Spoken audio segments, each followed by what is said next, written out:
Dun, dun, dun. Ladies and gentlemen, we are live. That's right. We are live on a Friday night.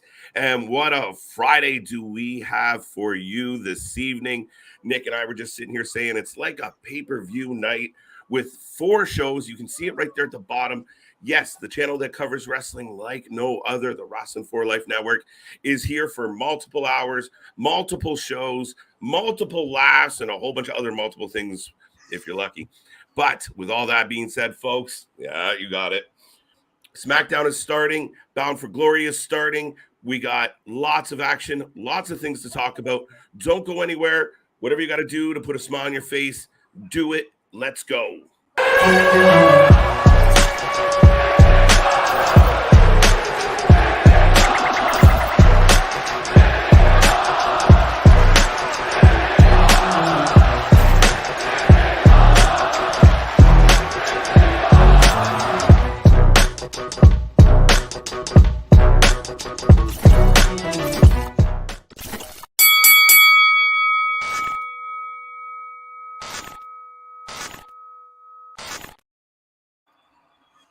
Ding, ding, ding. We are live. We are live. And Triple H is in the ring. I was going to say, we are live for damn sure. That's why people saw my eyes go wide before you hit the video there. Right. So we're getting Papa Paul in the ring to kick off SmackDown already. This is the first time he's been in the ring since everything's happening, right? Yep.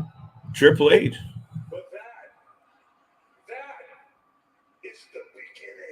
And there will come a time where you think everything's finished, but that is just the beginning. The crowd didn't know what to say. Right. Welcome to Fox. There's a QR code on his mic, by the way. There's a QR code on his mic. I'm looking for it now. I don't see it. Right on the microphone. Oh. Welcome. Everyone was expecting like WWE or NXT. When he pulled up with Fox, everyone was like, oh. Right. Everybody's just, oh. Oh, we're getting the Bloodline coming out right now. All right. We got to figure out what that QR code is. Right out of the gate. Right. We haven't even gotten through the intros, everything. That's Mr. Every Night, KJ White. Shit. We are the channel putting the 4 in 4 life right now with covering 4 shows tonight. Hi, everybody. Yes, ladies and gentlemen, that is Big Nick, the Master of Mayhem, everyone's best friend, the What Man himself. I am KJ White, Mr. Every Night, the Iron Man of YouTube, the man that just will not go home. No matter how he feels, he's sticking it out. And that's kind of what we do here, Nick. We just keep battling through, but we got the Tribal Chief coming out. This is wicked. What an energetic start to this night. His words, just when you think it's the end, it's just the beginning. That's 100% White Rabbit reference. Because tomorrow at Extreme Rules, it's not the end of the White Rabbit mystery. It's only the beginning. Let's go. I see what you did there. Selective wording. Right. It's nice to see a wrestling company keep a couple secrets. Oh, absolutely. It's nice. Right. It's nice, Nick. So it looks like the QR code was pretty much the same video as last time without Wade Barrett, by the way. Oh, we do have the commentary team change. Yeah, season premiere started on Raw. Yes, so ladies and gentlemen, if you don't know what's happening here right now, Nick and I, we are watching SmackDown. I'm watching Bound for Glory. Nick is going to be watching Rampage. We're both going to be watching Battle of the Belts. The night is just beginning, as Mr. Triple H said. Lots to figure out, lots to go through. QR code right out of the gate tonight, so you know what we're going to talk about for the next 2 hours. Some rabbit bullshit, most likely. But the Bloodlines stepping into the ring. They're giving us a replay of the press conference with Logan Paul. Man, people put it out there. Logan can win. Logan can win.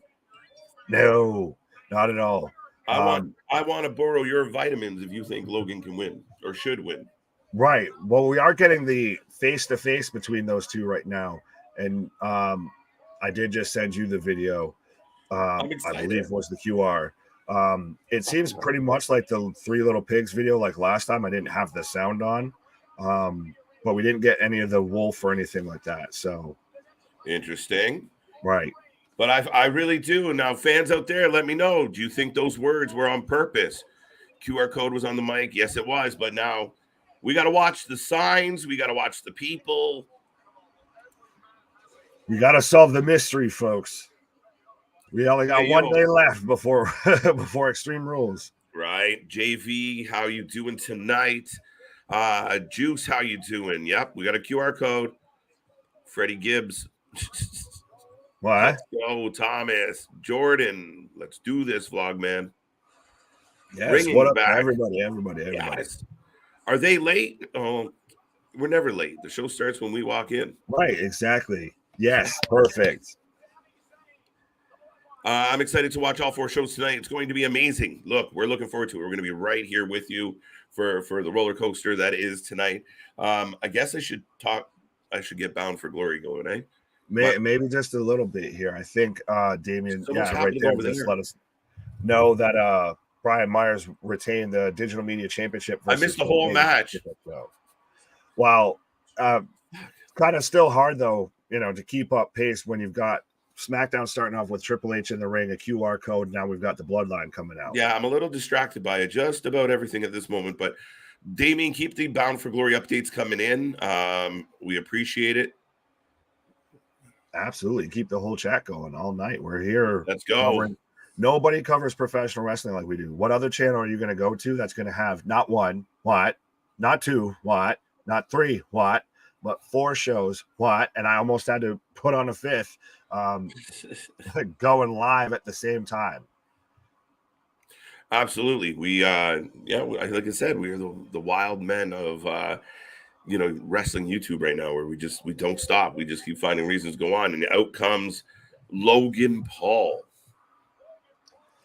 Now, I know you're not the biggest fan of that match happening at Saudi Arabia, but I wonder if there's anybody out there in the chat or anything that agrees with me that if you're going to do this match, if you're going to do it for the clicks, for the headlines, maybe, Logan's got in his contract of he has to be in a main event, like the freaking the Kiss Demon in WCW.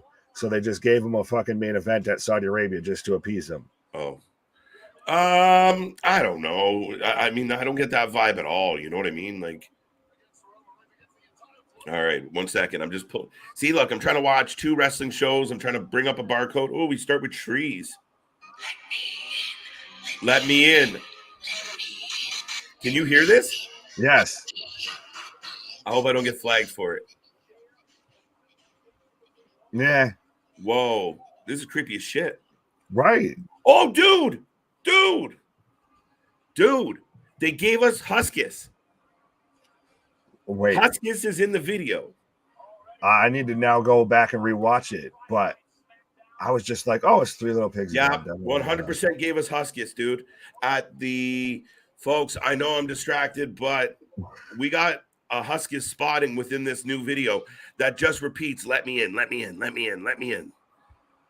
But right at the end, about 4 seconds left, it flashes to Huskus. Oh, yeah, I just see it. I'm on the best vitamins ever. Yeah, no, but I told you. Yowie wowie, you found me. Dude. I think we get Bray, we get Firefly Funhouse Bray back. We get the Fiend. See, I have a feeling if we slow this down, like if we put it in slow-mo, where's our boy CJ out there playing hacker? Right. That there's like a barcode in the static or something. Oh, there's probably like some text, hidden in the, coding on the video or something. Anyone want to bet against Bray Wyatt being the White Rabbit or a part of the White Rabbit at this point? Right. If you do, I'll take your vitamins. Yes. Glitched. Yes. Dude, speaking of glitch, this is glitched all over the place. Like, it's so intricate, but where is he? That's crazy. But so right now on SmackDown, got yes. That's what we're getting, folks. Huskus and a donut. Making me hungry. Any doubts at this point? Now, there's some other imagery through it, but people are going to tortilla that up. Right. Yeah. I like that. The tortilla theory is now become a verb. It's now become a joke on the show. Heyman's got a mic now, just laying into Logan Paul. So I'm happy with SmackDown so far. Paul just says, who the hell is Logan Paul? Who in the Rudy Blue hell? There you go. Hey to everyone. If I haven't said hello to you yet, hello. Yes. What up, Willie? Jason. Glitch, let's go. Carlos. Right out of the gate, they weren't fucking around tonight. Right on the microphone. Here we go. Opening segment. Now, and ladies and gentlemen, I'm telling you, sorry, Nick, but I have no doubt, though, he comes out, Triple H. We haven't seen him in a minute, like you said. Look, let me in. Yes. I like the effects. Dude, I'm telling you, he comes out and says, just when you think it's the end, it's only the beginning. What the fuck? What does that have to do with your business or the wrestling? Oh, wait, what if on Saturday we think we got the White Rabbit, but we don't? Or he's still just gassing up Bray's return, which, by the way, Paul just let Logan know that he's this generation's version of Mr. T and Cyndi Lauper. Wow. But I think that it's one of those of, I'm still going to hold to it, of that when you thought it was the end of Bray being in WWE, maybe even the end of Bray being in wrestling, guess who's back, motherfuckers? Hashtag male Kardashian. I just got that line. Sorry, KJ and Nick, if I spoiled it, I apologize. I don't think you spoiled anything, sir. No, not at all. I think we've all kind of been in agreement. Well, KJ still thinks it's Bo. It's Bo. You gotta just believe. I believe that it's Bo. At this point, though, obviously everything to me points to Bray. That's without saying. But everything to me also kind of points towards Fiend, Firefly, Bray. Now we're getting. He's not coming alone, my bro. He's not coming alone. I'll wager that any day. But I'll circumvent that of that. No matter who's right here, I'm happy. Oh, absolutely. Right. All right, I gotta stop messing with this video because, yeah, I'll let CJ. I saw you in the chat, bud. If you got a moment, fuck around with the video, see if you can find some hidden clues. Carlos, I would have rather a tag match with Logan. Him going for the belts just a bit disrespectful. Oh, match with Logan. Period. Right. Him going for the disrespectful, no. Not fully disrespectful, but I mean, that's still kind of what they're going the angle with this of like, you're just here because you're popular on the internet. I do this for a living. I'm the greatest of all time. You're just here for clicks. They're playing into that. Mm-hmm. Absolutely. This is a little bit of a long, yawny segment, though. Let's go. And wow, Paul's digging into Logan right now. He's mentioning Jake. He's mentioning things that, bet you Logan was not expecting to get brought up. He probably had a little bit of a heads up. We're about to smash you, bro. I don't know. I think he could be all right. He's smack talks with the best of them as far as building a hype for a fight. Yeah, true. It's just, well, like, I guess, where was CJ's comment here? Is it me or does WWE sound different today? It does, in the sense of, seems like there's that kind of attitude a little bit back. There's, a little bit more. Is he referring to the commentators and the guy with the British accent? Well, that too. But I mean, even the crowd's like super into everything too. Logan just gave us a who.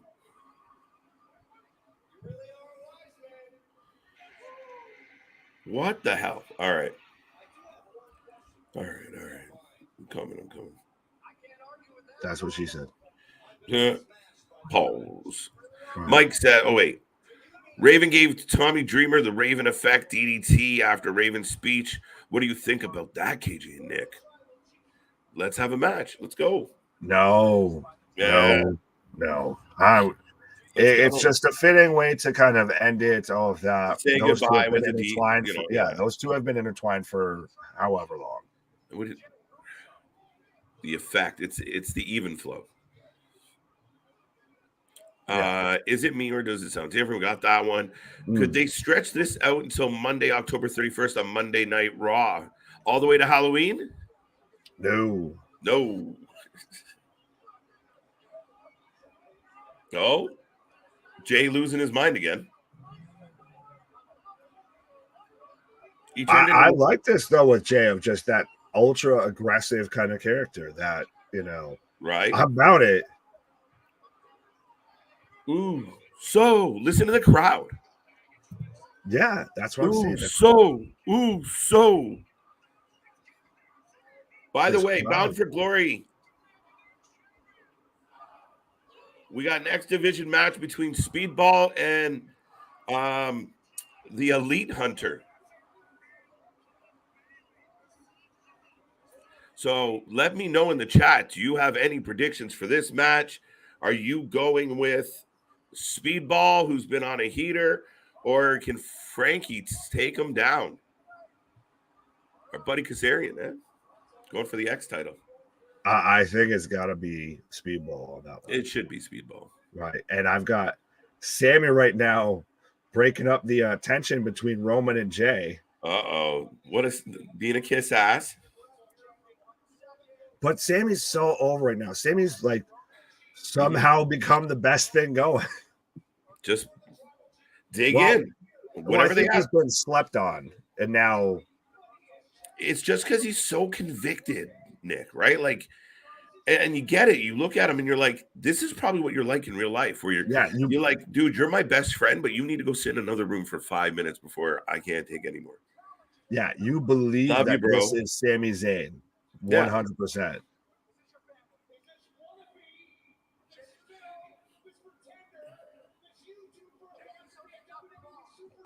Oh, now he's shitting on Logan too. You feel like this is going a bit long, Nick? Not really, because the crowd's super into it, as you saw with the Uso chant and everything. And Sammy even coming up to defend Jay, which is interesting since they've had that whole static. Right.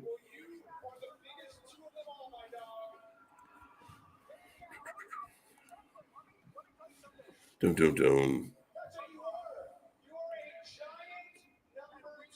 You are giant number 2, Mr. Logan.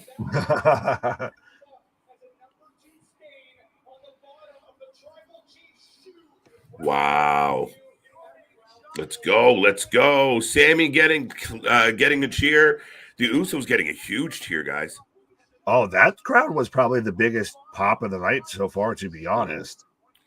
Mike Bailey for the win. Speedball for the win. Respect the honorary ice. Oos. What up, Oos? Larry, does the bloodline say that? Say what? Why? Wait. Did Kazarian just win? Why? Sorry, my shit glitched. Damien, did Kazarian just win?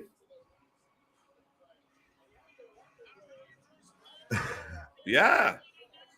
Wow. Frankie Kazarian is your new X Division champion. That's right, folks. We're watching 2 shows. Later, we'll be watching 3. So is Kazarian, I guess, just going to be an Impact guy? Yep. Or do we just now get that belt on AEW too, because we don't have enough belts? Mm-hmm. I don't know, man. But I honestly think he just stays there. They weren't doing shit with him anyway. So I'll ask this question for JB for you, since at least I'm in a commercial on SmackDown. for Extreme Rules, by the way, which we'll be here tomorrow night covering. It's true. So since Sammy's Canadian as well, is Sammy a national treasure? Well, yes. The answer should be yes. I mean, he is to me. I mean, other people might not quite know who Sami Zayn is just because, wrestling is what it is at this point. But yeah, why not? He's definitely a national treasure in the making. Fair enough. That's my vote. I was going to say, I guess as an American can only say it slightly since Canada's what? Oh, no, I'm keep going. Since Canada's, to the north, and that's where Sammy's from. But he's one of the best. He's probably one of, if not the best things going on SmackDown. What? In the Bloodline. What? Up there, if he challenged Roman, it wouldn't be that unbelievable, and you'd be cheering for Sammy, to be honest, a little bit. What? I thought you were still going. So no, I was good. Good. What Sammy said the Bloodline say? Who's on first? What? I thought I was done with the whats, but apparently not. We got one more in you, eh? Right. On the White Rabbit, what if they wait till Royal Rumble or Mania? I don't see it. No. Listen, let me ask yourselves right now, and you guys can tell me in a chat, how much longer are you willing to go through just riddles and clues? And I mean, I'm not saying it has to be overnight, but there should be an incremental step closer, and that's what we got over 6 weeks. And maybe the most telling clue of all was tonight. Right. Fair enough. Absolutely. Well, that's the thing is every clue has been pretty telling once you really kind of take that step back and Ryan Reynolds. I love think that about it. Ryan Reynolds is definitely a national treasure. What a gem that guy is. Oh, he's a wonder of the world at this point, I feel. He's such you guys can't hold him to yourselves. We want him too. Mr. Deadpool. Right. What are we going to get at Extreme Rules? Another tease or something? No, we're going to get Bo Dallas. So we're going to get Bo Dallas.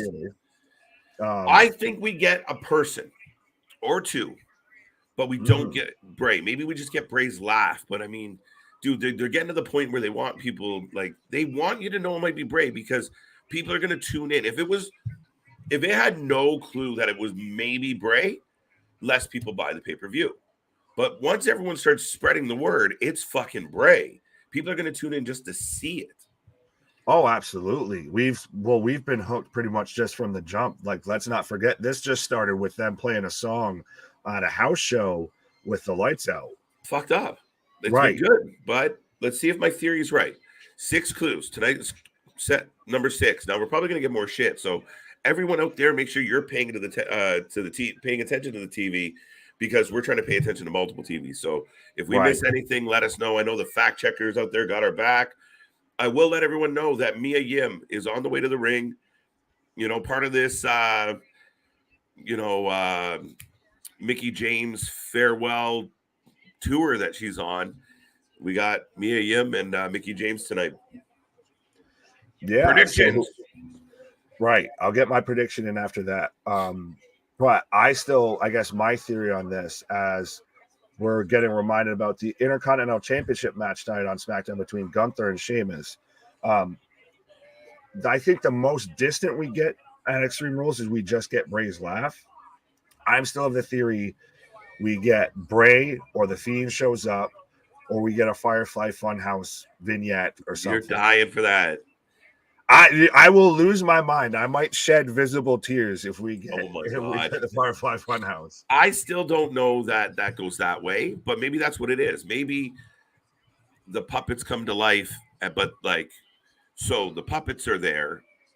Like I said, we get something at Extreme Rules in that regard. You come on Monday, and then that's how the show starts on Monday is with the Firefly, with the real puppets. Right. But I don't know. That's the thing, though, is it's still with this, and what makes it amazing is that every theory leads to a happy ending if you're a wrestling fan, to be honest. Oh, so we got Solo and Ricochet in the ring, and Solo absolutely mugs Ricochet pre-match. Woo! Yeah, this is billed as the great Irish Lady. wrestler Ricochet's revenge on Solo. Right. But so I'm taking Solo in this match, and I'm taking Mia Yim in your match. I'm taking. Did you say Solo over here? Yes, sir. Shit. I'm gonna take Solo and Mia Yim. Son of a bitch. Goddamn. That What? wasn't planned, folks, but yes. So if Mia Yim wins, is that the end of Mickie James' kind of, farewell tour, her last ride? I think so. Maybe. But they're locked up right now, rolling back and forth. This is gonna be a good match. I'm excited. Of course, we got action over here. How'd you feel about the first half an hour of SmackDown, Nick? Well, I think it's been pretty much the only show we've talked about, so I think that says quite a bit of this finally feels like this is fully the Triple H era. It really does. I mean, for him to come out on, do his thing, that pumped. Oh yeah, like I said, I think that's the first time we've seen Triple H on screen since. Sorry. No, keep going. I had a stupid light bulb moment. But no, I think it's the first time we've gotten Hunter since WrestleMania when he went out there and retired. Yeah. Well, here's the thing. I think there's going to be some type of catastrophe on Monday, right? So keep in mind, it's Friday. We're heading towards Monday Night Raw, their season premiere, the DX anniversary, a lot of things going on Monday as well. What if the Fiend did pop up and he's kind of walking down Triple H and he gives us the Elizabeth. Elizabeth. Too much, too soon. Oh wait, yeah, that get dark real quick. Yeah, I don't know. There you go. Glitch said he'd just be happy if we got the laugh at Extreme Rules. Fair enough. But I think that plays into that whole thing like we talked about of how long can they keep going with this to where we all know it's Bray at this point. Well, I mean, some form of fashion Bray's involved. Mm-hmm. But that's what I think. Like in the beginning, the first couple clues, it was innocuous enough that we were, was it Carrion? Is it this person? And then we start getting things like Wyndham and the White Rabbit records and da da da da da. So again, as we increase here and we get closer to Extreme Rules, now I think you're at the point of no return. When you start dropping, Huskus is in the fucking video. Right. Right? Now, is that a misdirection? It'd be a really dicky one if it was. But also with everything saying, let me in, and the stuff tied into Alexa, and going back to stuff that's Bray's tweeted in the past. Like, there's just so much at this point that it's clearly Bray's involved in some form. Yeah, and it's obviously by design, and it's plausible deniability. Bray who? I don't know. Why? I don't know. Just some fucking music. I don't know what to tell you. Right? The music guy's a big fan of Jefferson Airplane. What can I say? Yeah. My B-Day is coming. Happy birthday. Happy early birthday, Heather. Right. And my Soraya is back. Yes, she is. And she's apparently medically cleared to go, Nick. Yeah, from Dr. Nick. Not this Nick, but hi, Dr. Nick. Right. Hi, everybody. I'm Dr. Nick. That's probably who cleared Soraya. I'm just concerned if she can go, but so far everything with her on AEW has been a little sloppy jalopy. But so I'm in another commercial break on SmackDown. Yes, as Solo just clotheslines Ricochet out of the ring. Right. I will let everyone know right now, Mia Yim and Mickie James are going back and forth. Mickey's up on the top rope and vicious knee, kind of a shoulder block on the knee. She pulled her leg down over her shoulder.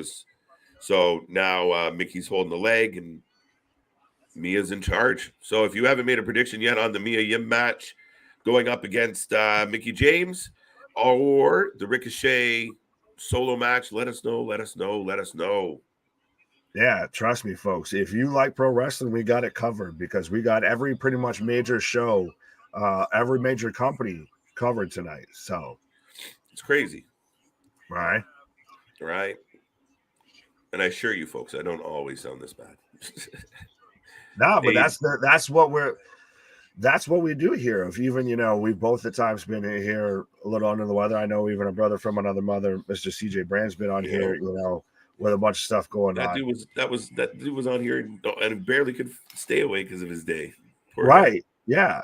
So that's what we're doing here. We're here covering anything and everything when it comes to professional wrestling, folks. And you know what they say? Small circles make big damage. So you want to make sure you're part of this circle and everything. Make sure you subscribe to this channel because we're the fastest growing thing. Christ, not even just on YouTube, in professional wrestling, I will say right now. So absolutely be a friend, tell a friend. If you like pro wrestling, this is the place to be because we're literally living the 4 life right now, covering 4 shows at the same time. Right. And like I said, this man had to talk me out of covering a 5th. Right. So absolutely, we are here covering WWE Smackdown. What? Well, Impact Bound for Glory. What?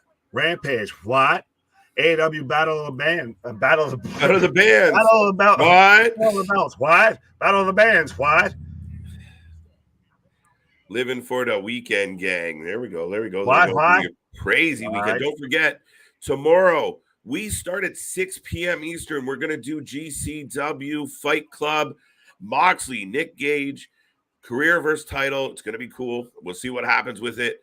But that literally bleeds into Extreme Rules. And we're going to go full coverage on Extreme Rules. So, like we said, we couldn't just do Extreme Rules like other channels. We had to do the whole fucking day. So we'll be back Sunday as well. We'll be back Monday. We'll be back Tuesday, Wednesday. What? Both matches are back. Here we go. How you doing? But yeah, absolutely. We're the channel that's giving you a pay-per-view that has, career versus title on the line between Moxley and Nick Gage. As the pre-show to where we're going to get Extreme Rules to where every match has a stipulation. And we're probably going to get Bray Wyatt showing up. So absolutely, this is the place to be. So Ronnie's taking Solo in this match. Nick, we made picks because we agreed. Right. I'm chasing you guy. The train at moving too quick for me. All right. Well, English, say what? We love you. The keyboard warriors praise you. We're not worthy. We're not. No, I'm happy with my Dallas Cowboys. Oh. Yeah. I mean, how's Dak doing? Don't get used to that. Right. It generally doesn't last long. No.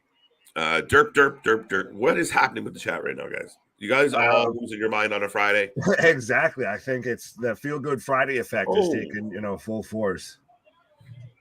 Ricochet with a spinning heel kick going up top. Oh. Okay, so I'm probably like 10 to 20 seconds behind you. Fair enough. Oh, big kiss. Mickey's been kissing a lot of people. It's almost like the kiss goodbye. Damn, I missed that. Oh, two count over here. Mickey comes off the top, gets the 2 count on the roll up.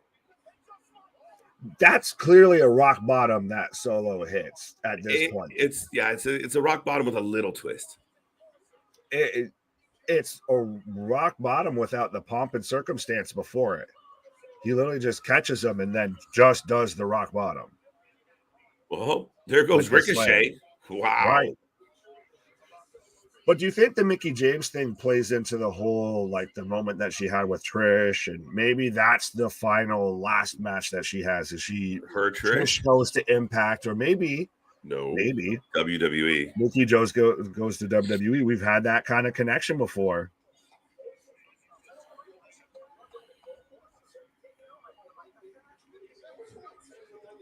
Uh-oh. Dude, who painted this room? It's how many codes first White Rabbit teaser. This is the 6th. Tonight would mark 6 nights of QR codes. If my math is correct.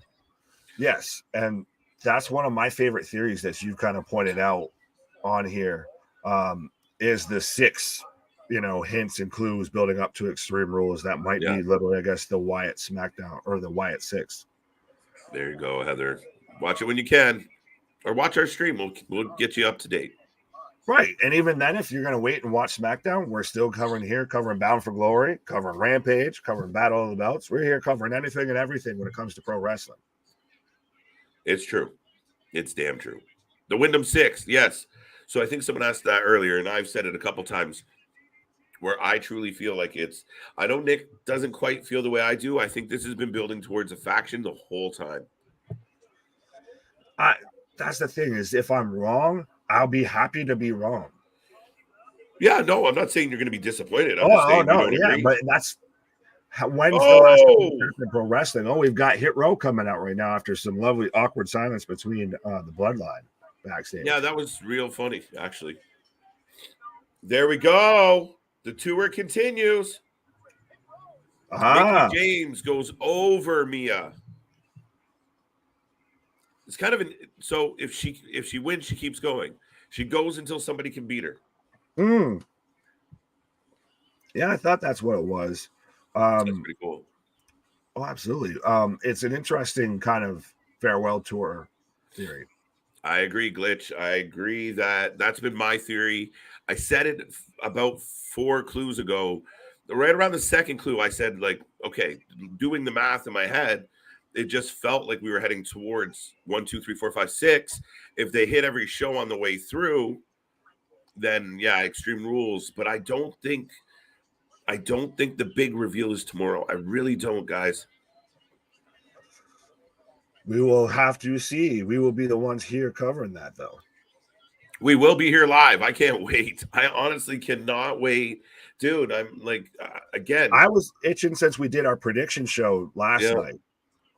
Like grown-ass men acting like kids because this fucking White Rabbit, and we're all like fucking eager to put it all together. But, I mean, fuck, tonight was very telling, right? It's the first wrestling whodunit that we've gotten in so long, and that now we're the generation that grew up with stuff like the Higher Power, who ran over Austin. So now that we've got this, we're sinking right back in. That's, I think, for everybody that wanted the Attitude Era to come back, if there's someone that's going to bring as much as they can towards that, while still being in 2020 or 2022, it's going to be Hunter at the helm. Imagine. Yeah, no, I mean, getting his DX in charge now. Right. But yeah, no, so I've got commercial on this side for SmackDown, folks. If you're just tuning in, we are the Wrasslin for Life Network. I'm KJ. That's Nick. We do this for all the shows. We're covering 4 shows tonight. We're giving you live reaction, live results, live updates, and we're going to let you know. We're even doing live rabbit hunting, apparently. So on the other screen, we do have Bound for Glory. We will have Rampage later, and we will have Battle of the Belts. We're getting the tag match coming up. Taya Valkyrie, Rosemary, Jessica Havoc, where I think we might get a Havoc turn, by the way. Really? I do. I think we're going to get a turn from Jessica Havoc. Deonna Purrazzo and Chelsea Green are on the other side. You think Jessica, does she team with Chelsea Green and Deonna? Not necessarily. I think she's just tired of playing the third wheel. Like, you got to keep in mind, like, and fair it's all, enough. Yeah. So it's the LXT versus Death Dolls. Yes, VXT. Taya and Jessica Havoc. What? The VXT. What did I say? Did I say NXT? I think so. Maybe. I thought I said V, but I can't be trusted. Those were blue sports pads standing up. I know the look. Larry. Oh, he said, it literally took me until you read it out loud. I've been looking at that comment of what was this man trying to say? It took me until you read that out loud. He's saying that the blue coloring behind the Bloodline backstage was just those old blue gym mats stood up. Okay. Yeah. Sorry, it took me a minute. Yeah. Who? Whoa. What? Wait. Oh, who blew up McMahon's? What? We still don't know who's running the GTV during the Attitude Era. Yes, GTV was Goldust, and I guess with McMahon's limo, I guess I'm going to say Paul London, since he was fired for smiling during that whole segment. Wow, right? Here comes Chelsea and Deanna. A great tag team. Oh, yeah. Deanna's had a stellar year. Absolutely. Well, so is Chelsea, to be honest. Truth. I mean, she's been involved in everything that Matt's been involved with. All right, we got the New Day walking up to the Usos. I'm looking in the background. We got to look at the background. And those were 3 creepy objects above Edge on Monday. I wasn't wrong. It is also October. It is also spooky. They randomly have 3 things just happen to be above Edge's head while they do a shot. Nobody's like, hey, can we move the toys? You don't think so? I don't think so. But again, go back and look some at of this stuff is going to be hard to break me out of. It's imagery for imagery's sake. Yeah, but like I've said from the jump with this, time to put 3 objects above the man who was about to do a monologue. They weren't randomly there. Like, if you look at what they were, I mean, there's no way. Like, oh, we're just going to put. I understand. I agree with you that they weren't randomly there. I'm just saying sometimes there are things that are just red herrings to be red herrings. I don't know, dude. Thank you, Nick. There you go. You're welcome. Nick. What?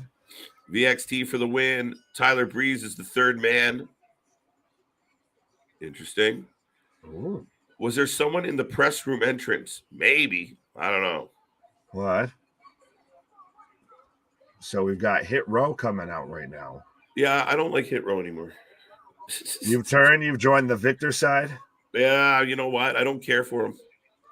They're indulgent for a mid-level tag team. I can't buy that much in what they're asking me to buy into with the whole gimmick is just too much for a team that's in the middle. They're the Acclaim then. That's how the Acclaim started off. Yeah, but without the this is going to get over potential. I don't see it the way I see the Acclaimed. They got over before with Swerve. Yeah, that's the big thing that's missing though. That's the thing. Right. Hit Row the what? Oh, rude. B-Fab. What? B-Fab. Oh shit! Hey, look who it is! Yes. What do you think about them leaving? Oh, yes! We've been waiting.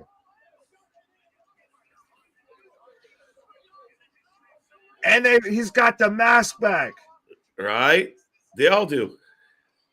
So, for those watching SmackDown right now or those following along, where is she? The rumor was. Sorry? The rumor was they replaced her. Oh my God, they replaced her. Elektra Lopez has been replaced. Oh, I'm sorry, Andrade. You might want to stay in AEW. Your gimmick just got hijacked hard. But she doesn't fit as much as Elektra Lopez does. I disagree. She is going to be perfect for them. Well, I think this is fully, and I guess fitting with what's going on in AEW. We've said for the longest time. Yes. Oh, fuck him up. That Santos does Andrade better than Andrade. This is what Andrade's been trying to do for 4 years in 2 different companies. This man punched Sami Zayn trying to get out of that company to get over here and do that. Zelina looks like $1 million. Oh, absolutely. Speaking of, they take the masks off. So we're getting.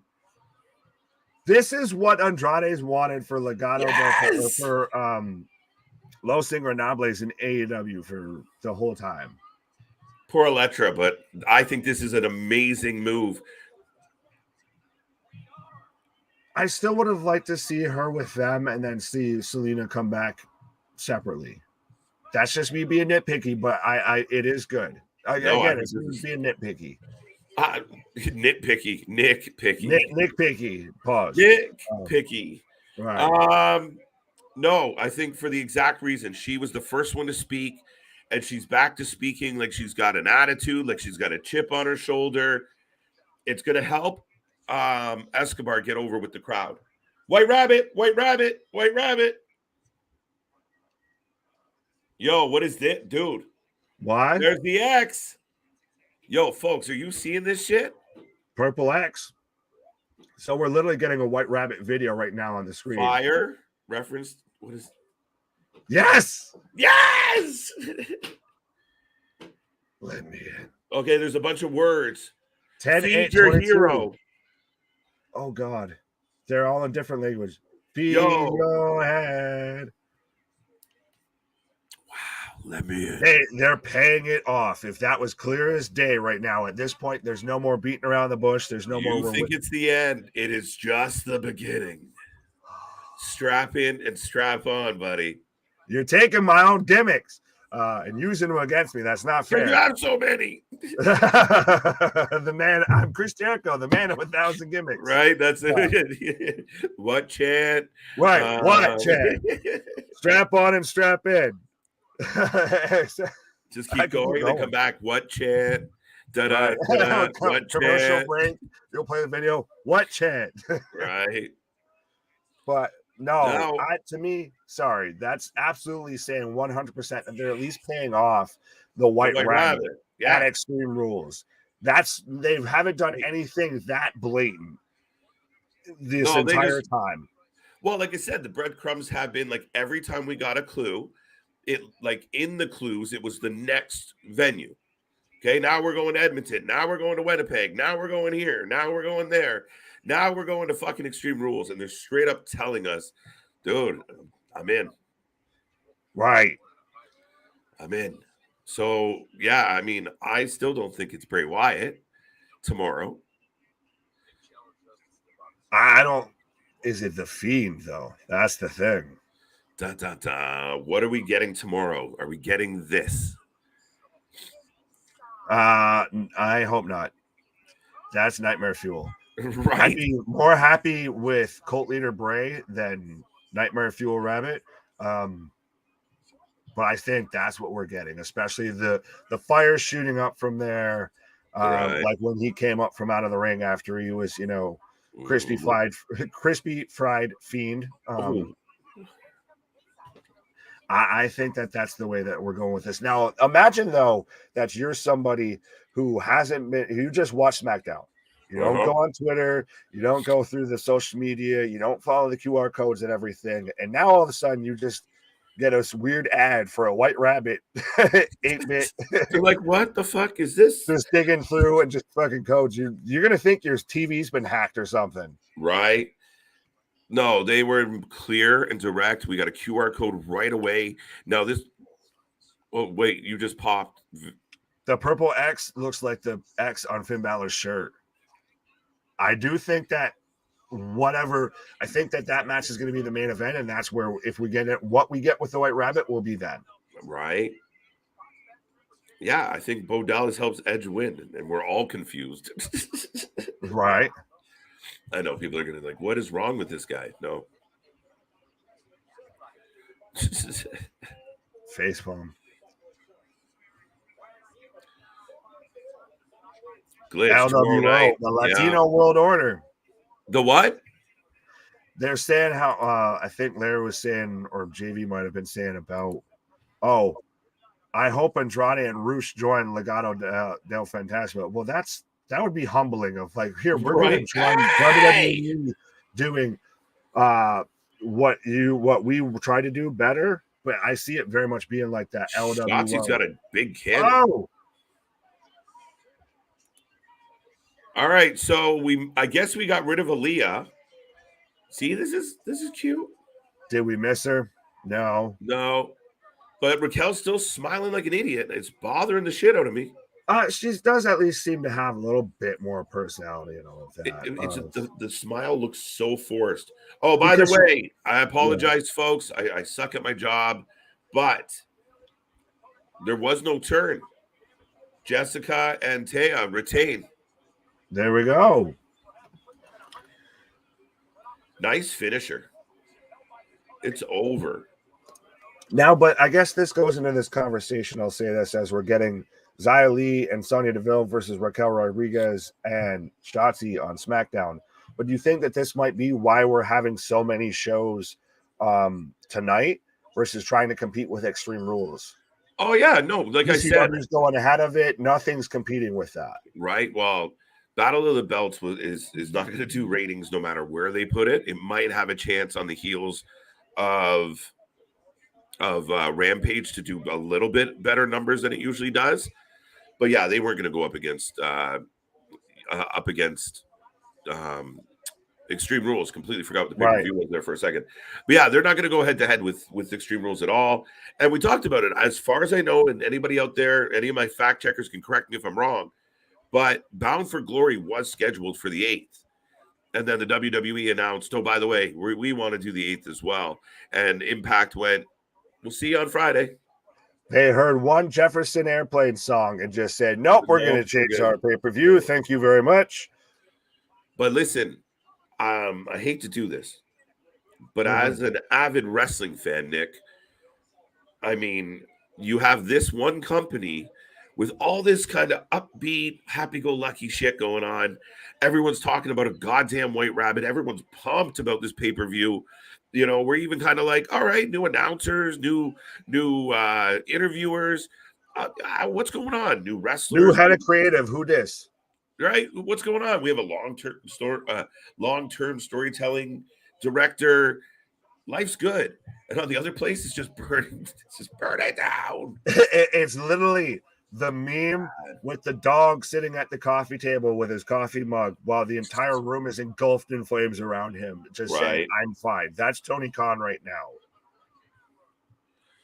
So we will take your predictions or your Nick pick for this match. We got Xia Li and somebody. Xia Li and Sonya Deville Sonya versus Raquel and Shotzi. I'm going over Shotzi here. Raquel. I got the OGK, the OG Kingdom, going up against the Motor City Machine Guns. So let us know. Let your predictions fly. Be bold. I'm going with Motor City Machine Guns as Raquel picks up the 1-2-3 on Sonya. A little bit of a squash match. But I'm going with Motor City Machine Guns because OGK's contracts with Impact are towards the end. Yes. So I think they dropped the belts. Interesting. And you know what? Motor City Machine Guns have had a good year. So MCM, that's a good pick. I'll go OGK just because let's be different. Right. Team Smiles 2.0 just won. The tank and the turd. Oh, pardon? Shit. Raquel and Shotzi for the win. Yeah, we got a win there. Oh, Aaliyah tore her shoulder. Maybe she should take up knitting. No, T's and P's. T's and P's. Right. T's and P's for Aaliyah the performer, for the character. Look at all we hardly knew you. This is going to be a main event to tune in. Like, folks, tell all your friends, do not miss Gunther versus Sheamus tonight. Well, how we said earlier when we kicked off tonight of how tonight feels like a pay-per-view feel, I think we're going to get as good of a match as what we got at Clash, if not better. And that was a 5-star Meltzer rated, but a 5-star match. Listen, our ratings are more valid. Let's go. MCM. What's bigger, White Rabbit, Mystery, or the third partner of the Outsiders? Nick. I'm biased here, but I think it's the old one. That's almost an impossible question, Nick. Sorry to interrupt there. No, you're good. But realistically, that's a challenge just because the internet wasn't the way it was. So now we can feel the pulse. You can go on Twitter right now and feel the vibration of everybody blowing it up, right? Back in 96, we didn't have that to that degree. So you didn't really know. You just knew the people around you were excited. Right. Oh, absolutely. But that almost half the time made it better. And a little bit what we've gotten with this to where you had that word of mouth, that telephone game to where, you could have, different friends and they told you it's going to be this, but my friends told me it's going to be that. and we're both wrong, but we're also both right at the same time. Yeah. I think at the end of the day, you're splitting hairs. I almost feel like, pun intended, I guess. Yeah. Splitting it. Nice.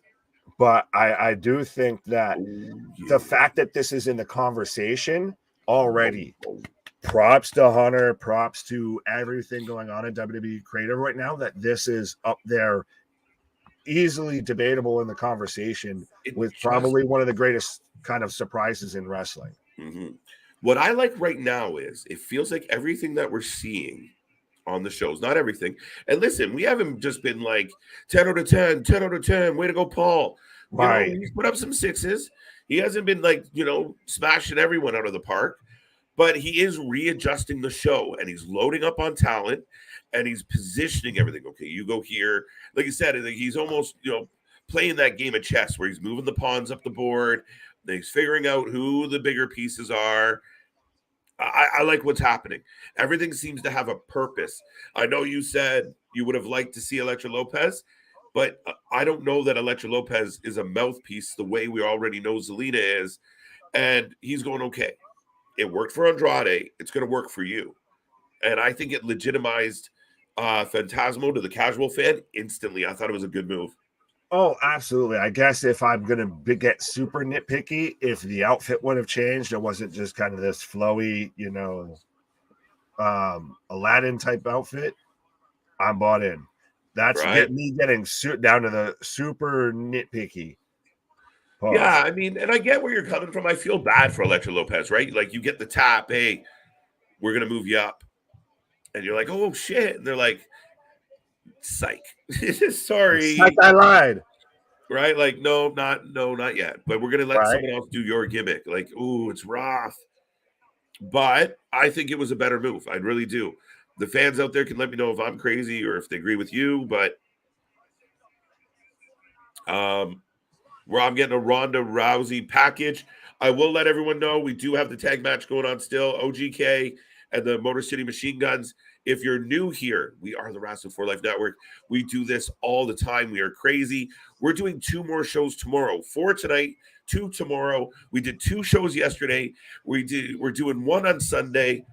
We just don't stop, folks. We cover wrestling at a different level. You want to stay up to date? You want to know what the latest reactions are, the results? We are here for it all. If you can't watch the show, we'll fill you in.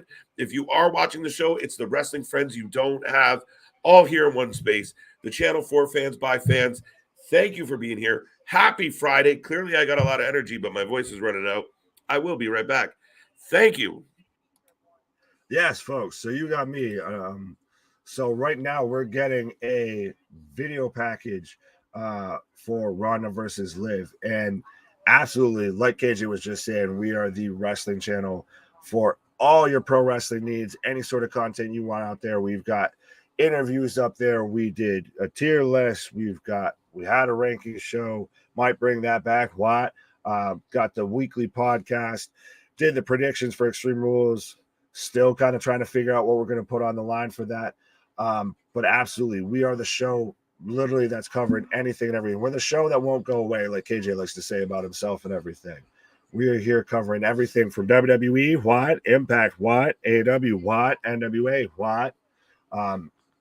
We're doing 7 shows this weekend, 7 shows in 3 days. Just tonight, we're doing Smackdown, Bound for Glory, Battle of the Belts, and Rampage. Then coming back for GCW Fight Club Night 1, to where John Moxley is defending the ECW Championship versus Nick Gage in a title versus career match. If Nick Gage loses, he's done in professional wrestling. And then following that up with Extreme Rules, to where we're getting something with the White Rabbit at this point. White Rabbit. There has to be some type of reveal, whether it's Bo, Bray, Braun, Cross, Dexter, Finn, Edge, whoever it is. We're getting that kind of payoff. And then we're going to be back here on Sunday for GCW Fight Club Night 2 as well. We cover anything and everything. So if you know somebody that's used to be a wrestling fan, somebody that wears a wrestling t-shirt, somebody that you want to get into wrestling, this is the place to be. So make sure you be a friend, tell a friend, like, share, and subscribe. All right, let's get back to some of this chat right now. From the beginning, I knew it was Bray Wyatt. No other wrestler has this kind of creative mind when it comes to teasers. I would say Aleister Black or Malachi Black's kind of close to there. I don't know if it was fully The Undertaker that was behind kind of his vignettes and everything. Might have been a little bit of Vince, but I think he was up there. KJ's pitched the idea that maybe this is The Undertaker because he did get the whole payoff because he had his retirement and everything during the Thunderdome era. It's such a better moment to be surprised. Yes, absolutely. That's the biggest thing with this whole situation is that no matter what, we're going to be surprised. We're going to be caught off guard. We've been surprised this whole time. And you can go 8 million ways with it. That's what makes this so entertaining, so compelling, and ends up dominating the whole discussion. Like I said, we've had 2 shows going on, and most of it that we've talked about so far has been the White Rabbit. Was that second QR code 10/8/2022? No. Well, it had that in there, Jason, if that's what you're asking, which is talking about, obviously, Extreme Rules. And speaking of Extreme Rules right now and the White Rabbit, I'm getting Karrion Kross coming out to the ring. And I absolutely love that he's came back as the NXT version of Karrion and not, I need to have a gladiator outfit, all of that. So I think this whole theory of him being the White Rabbit, I get that he was that in Lucha Underground. But I think to bring him back and then turn around and change his character again, it might just be too much of a change in a short time frame. But we are getting a strap match tomorrow night between Drew McIntyre and Karrion Kross. That's honestly probably one of the matches I'm most excited for. I think, honestly, that match could even main event the show. That's part of the good thing with Extreme Rules is that any match on the card could honestly pay-per-view or could main event it. There's a dude in a rabbit suit walking around the crowd at SmackDown.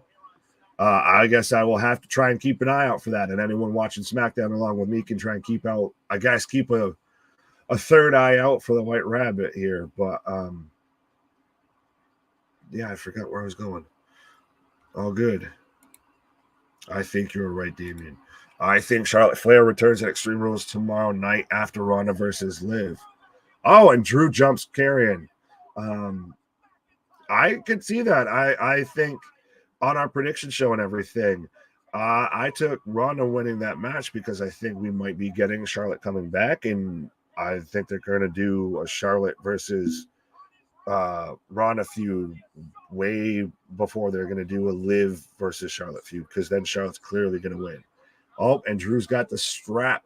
He's just hammering away on Karrion. Oh, and here comes local enhancement talent security. But so I'll ask you guys this while we've got this going on, folks. What do you think is going to be the main event of Extreme Rules? And the White Rabbit does not count exactly as the main event because that's not an announced match. What match do you think is going to be the main event? Oh, they're caught up by the strap. Drew and Kross, jeez, as Kross's or Drew, I'm all over the place with names, is taking it to security.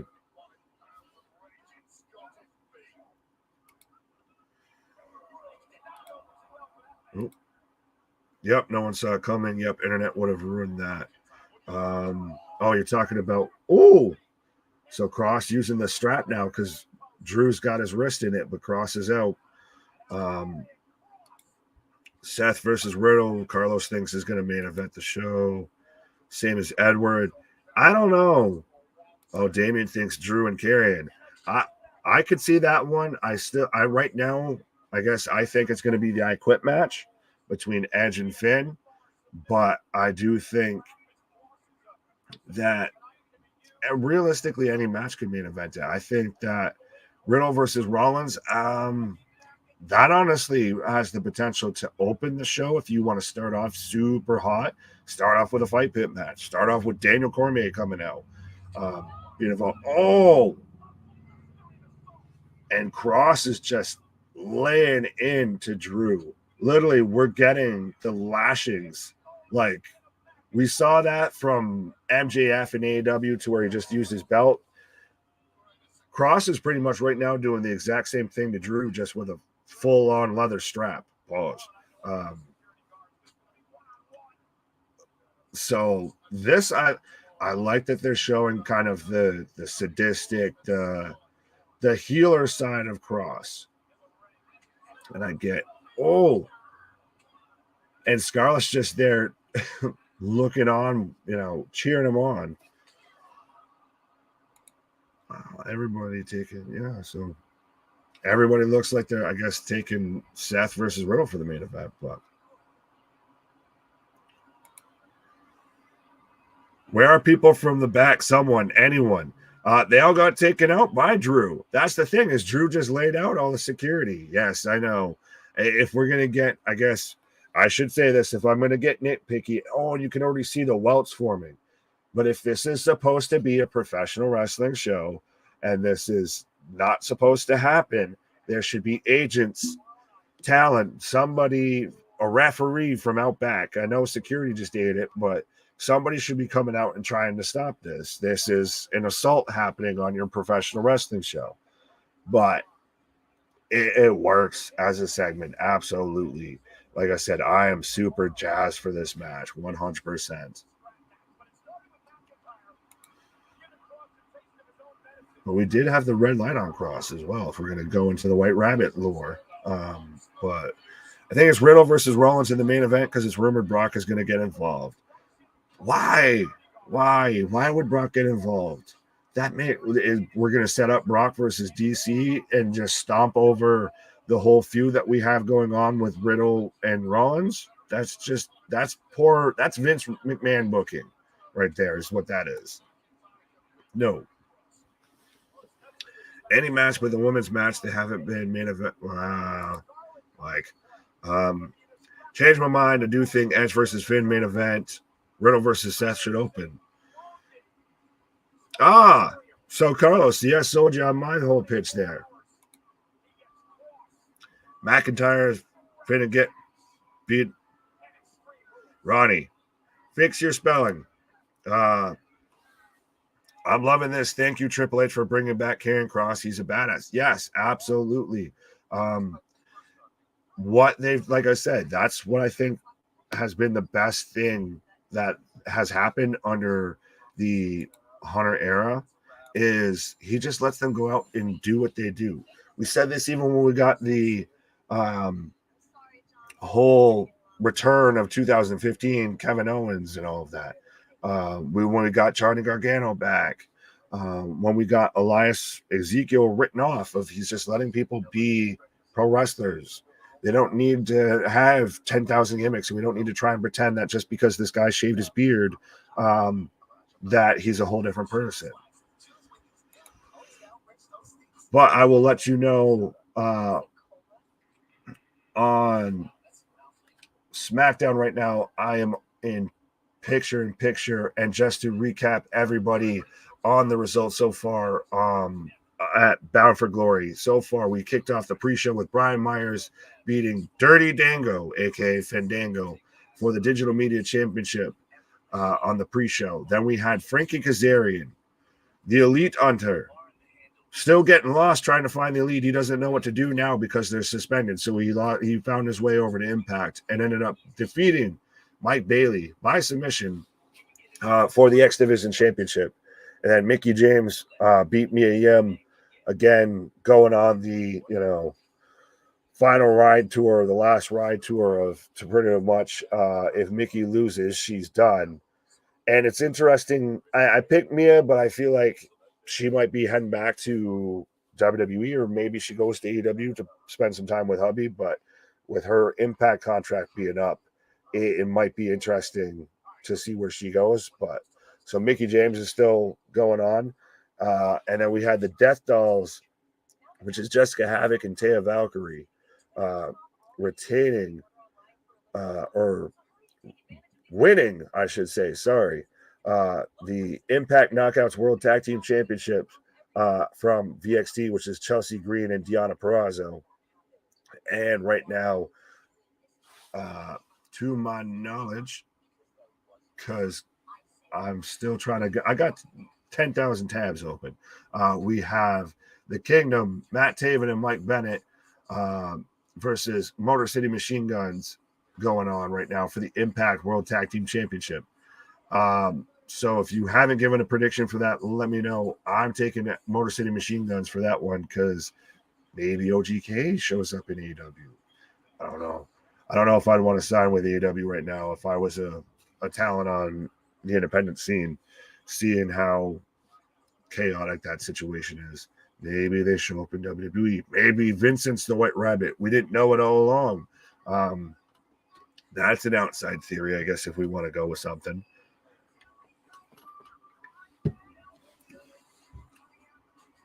But let me get Bandito didn't sign AEW contract. WWE gave Bandito an offer. Yeah, well, I still find it hard to believe that this is the first time that he's got an offer from either of these companies.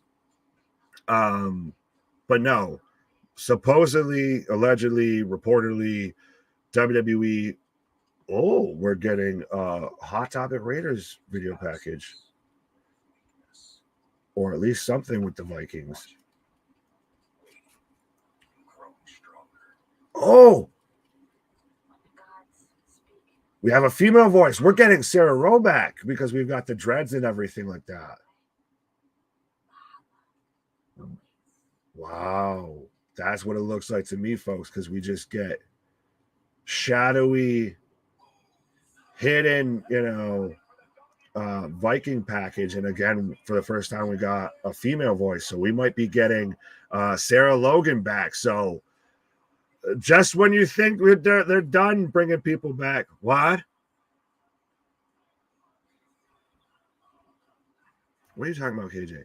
But yeah, so just when you think that they're done with the returns and the surprises and everything else like that, looks like we're going to be getting Sarah Logan back. I bet you Ruby Riott, especially sitting there after having to have, I believe, her second broken nose fixed from AEW, is just like, God damn it, when can I get out of here? And that's part of the funny thing, I guess, and I'll touch on this real quick as we've got the Usos coming out right now. The funny way that Tony Khan's handling the Andrade situation is, we'll send you home if you fight. We won't fire you because we know that's what you want, but we'll just send you home. So I think Tony knows that there's a lot of people on his roster that are just begging, trying to find a way out of that ship. Well, way off the Titanic is what I feel like people are looking for in AEW. Boom. Boom. Dude, lots happening. No, I was joking about with the Hot Topic Raiders. Could it be Nikki? No. She had it was the dreads and everything. I don't think so. I didn't even read it as Nikki. I just I read it as Nick ? I missed this. But yeah, Sarah. I agree with Sarah as being the that voice. That's interesting.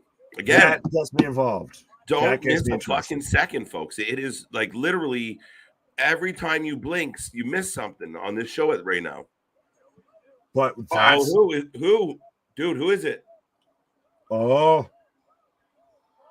watch. Ron. It is going to be Breeze. He was on the bump and everything. He's been hanging out with Big E and all that. Wrong B. Whoa. Brawny the Strowman. Brawny the Strowman. Right. Folks, if you're just tuning in, we are watching SmackDown. We are giving you live reaction, live results to SmackDown. We are also watching Bound for Glory. We're giving you live results and live reaction to that as well. We will be back tomorrow for GCW Fight Club, Moxley versus Gage, career versus title. We will be back for Extreme Rules right after. We are going to just bleed from one show into the next. We are Literally. not stopping, folks. We do this all week long. We will be covering GCW on Sunday. We'll be back for Monday, the season premiere of Raw. Like, subscribe, join, tell everybody you know. If you're a wrestling fan, we are the wrestling buddies you don't get in your real life. Join the chat. It's for fans, by fans. Keep it alive. I hope everyone out there's having a wonderful Friday. I know we are, Nick. Oh, absolutely. Like I said, we keep going back to it. We said this when we were kicking it off tonight and everything. This has almost like a pay-per-view feel, and it's honestly kind of felt like that. It's been, you can't look away or you're gonna miss something huge on SmackDown. And then we've still got Bound for Glory going on. We've still got Rampage and Battle of the Belts coming up later tonight, to where we can really start spilling the whole tea and everything about AEW and dig into that a little bit more. Yeah, we got lots to talk about when it comes to AEW, Mr. Nick, but Braun's here, yes. Did you see the random white rabbit in the crowd? Yes, there's a dude in the crowd. If you on social media, when I was on my little break there is a dude walking around in a rabbit suit. I'm literally doing this right now. Like, can I see you, rabbit? Wascally wabbit. Come here, you wascally wabbit, you. Wabbit season. Right. Uso season. Wabbit season. Uso season. So right now we have a 6-man tag, the Usos and Sammy, the New Day and Braun. Let us know what your predictions are. And actually, it was funny. I was just about to bring up Mr. Eric Young, because some people have surmised what if he's involved in the White Rabbit. But here he is coming out to the ring right now as part of the Call Your Shot match. Yes, the Call Your Shot gauntlet, to where it's a 20 wrestler intergender battle royal, and the winner receives a trophy and a contract they can invoke anytime within 1 year for right. And we know Moose was successful with that. We've seen others be successful with the Call Your Shot. It's their version of the Money in the Bank, ladies and gentlemen. Yeah, versus that Feast or Fired contract ladder match that they had, to where you could literally get your pink slip thinking you're going to win a world title shot. But I got kids. You're setting me up for the Brock line. No, how many white rabbits are there? Ooh, interesting question from Ronnie. I think there's one white rabbit.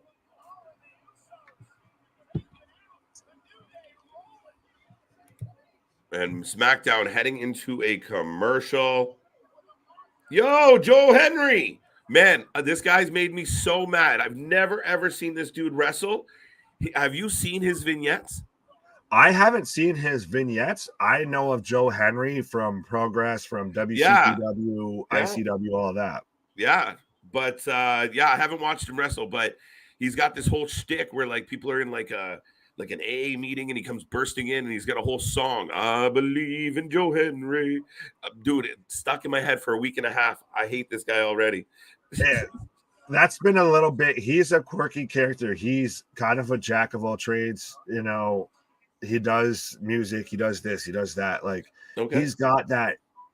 He's a little bit, he's like a big buff Grado, I guess. I gotta send you over the vignettes. They're fucking hilarious. Like the couple, the woman, dude walks in on his girl in bed with another guy, and they're all mad and yelling. And then Joe Henry walks in, they all start singing. It's fucking what? I think if you went back and watched Joe Henry wrestle before, when he was like in the Prestige in WCPW and everything, he's super talented. He can go, and I think he is one of those guys that could be a world champ, but also doesn't take himself super seriously and will do goofy shit like this.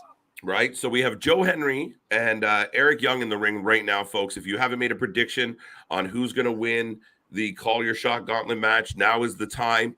We still have a 6-man tag going on, but we are in commercial break. I will say one more time, if you haven't liked or subscribed, please do so. Join the family. Let everybody you know. If you're a wrestling fan, we are here live. And Nick, everybody wants to talk about it. More White Rabbit clues, more answers. Where it feels like we're getting close. I feel like the breadcrumbs are getting big.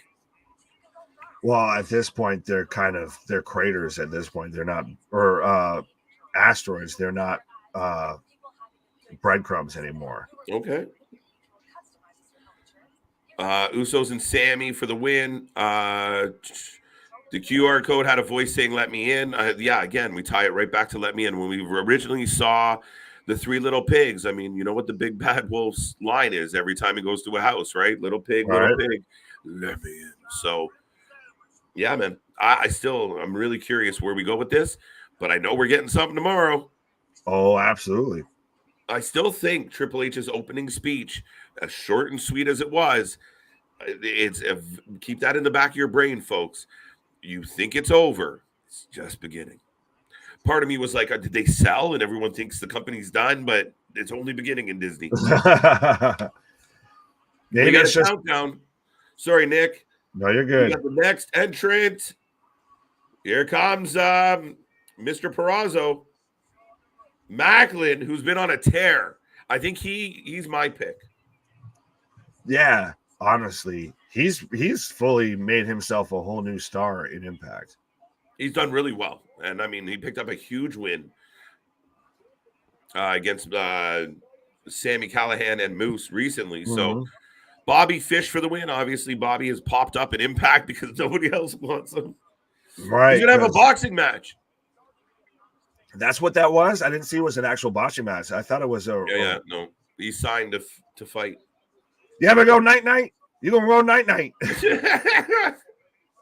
AEW ratings were 1.038. Yes, they had a bit of a bounce back after dipping below 1 million last week. Again, another fight in the back.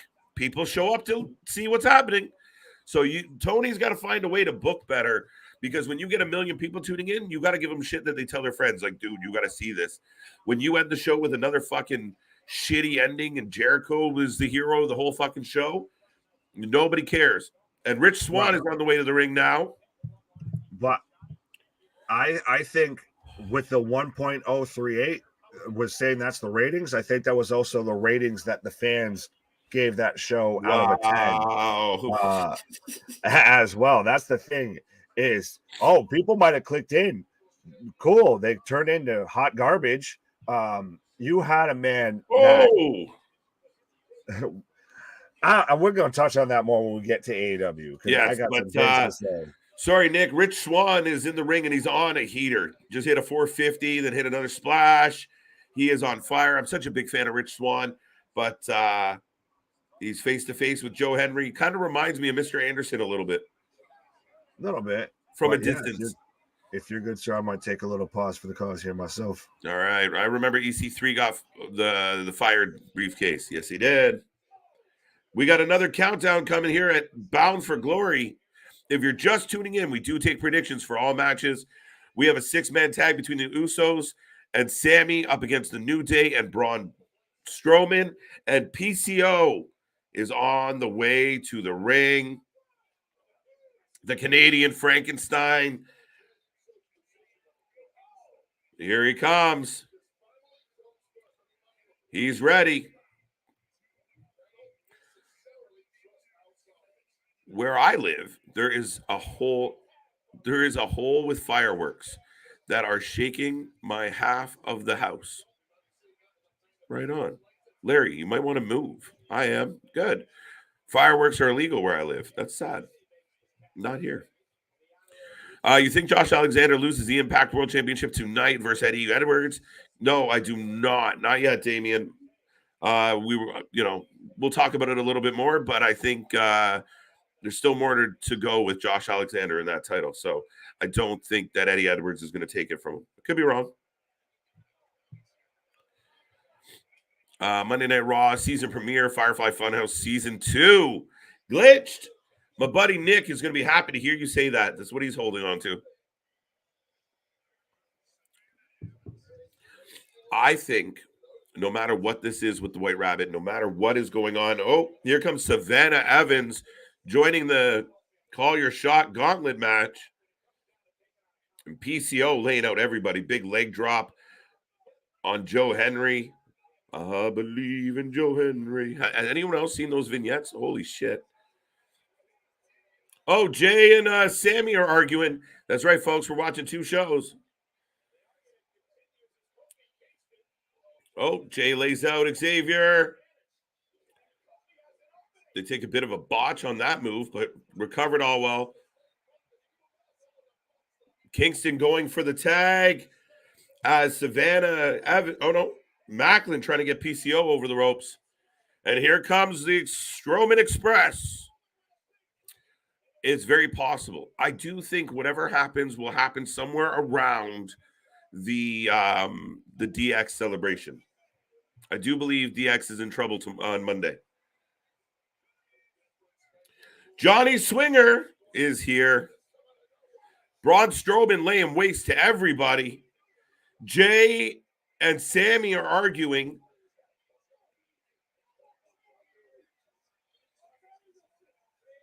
Oh. All right.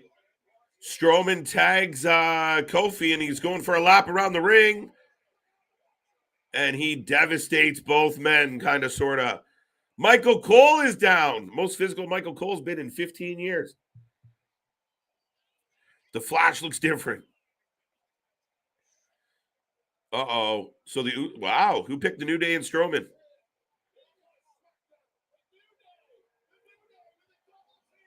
Uh-oh. Wow, the coup de grace. There you go. There you go. The tag champs are pinned. Boo. Boo. Do you see the Good Brothers back in the WWE? KJ, Nick, to help AJ Styles. Damian, I do think it's a high possibility. I don't want to take full credit, but I think I might have been the first one to bring it up, where I think it's highly possible. I think AJ getting outnumbered and beat up by a gang multiple times requires AJ to find some friends. And I do think the Good Brothers are going to be a part of this.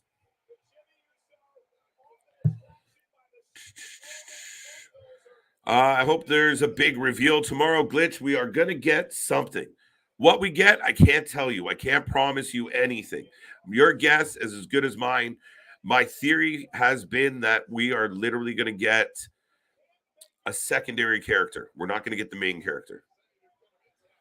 And Cole. Flash looks different, and Cole. Okay.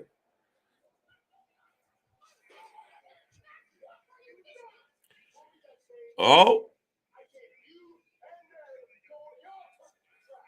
LA Knight lays out. Yeah, that's right. Maximum male models. Yes! I am LA Knight. How happy is everybody out there? Let me know, folks. Don't let this chat go quiet. I have a call your shot gauntlet match on this side. I have LA Knight, now Imperium on this side. Pumped. Let's go, folks. The show is rolling. I hope you guys have. Listen, I'm not going to lie. I've been under the weather, but the energy, the hyper feels because of what's going on. I'm down. Let's go. Oh, shit. There goes Rosemary and Savannah, Tasha Steele, tossing them both. We got another countdown coming on. LA Knight is back. I'm very happy. Yes. Here comes Moose. Ooh, KJ. It'd be awesome if Bayley wins, and then after she wins, Sasha Banks interrupts her celebration. Stay tuned on that one, Damian. I don't think you're far off from what could be the truth here. I really do think there's an opportunity I think Bayley's going to win. Sasha coming back with Naomi, they're going to be babyface. They're going to be definitely babyface. So at least initially, I think it's a good move. It's possible. Blah, blah, night, Larry. We can't be friends. Can't be friends when you say stuff like that. There goes PCO. Moose gets rid of PCO.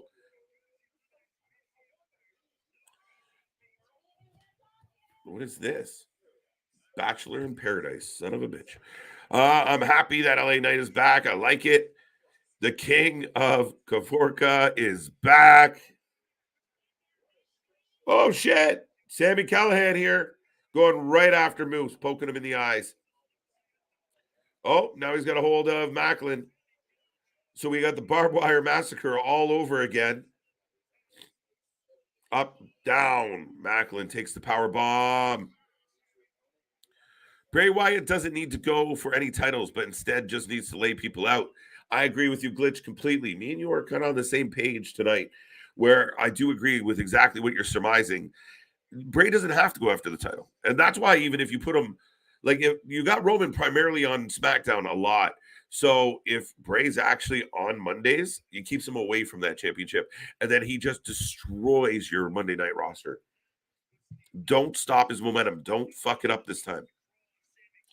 There will be a time and place for Bray to lose. It's not for a minute. LA Knight, thumbs up from Edward. LA Knight is back. I'm so happy. Thank you, Hunter, for bringing back LA Knight. So we've had some people return. We've got some hints, like somebody's joining the Viking Raiders. You know, could it be Nikki Cross? Could it be Sarah Logan? Who could it be? We got options. So we will find out. But and then we get a bunny video that tells us tune in tomorrow. Genius. Where is Kavorka? Wow. I'm not sure who's watching what out there. I got a commercial on SmackDown. The Gauntlet match is still going.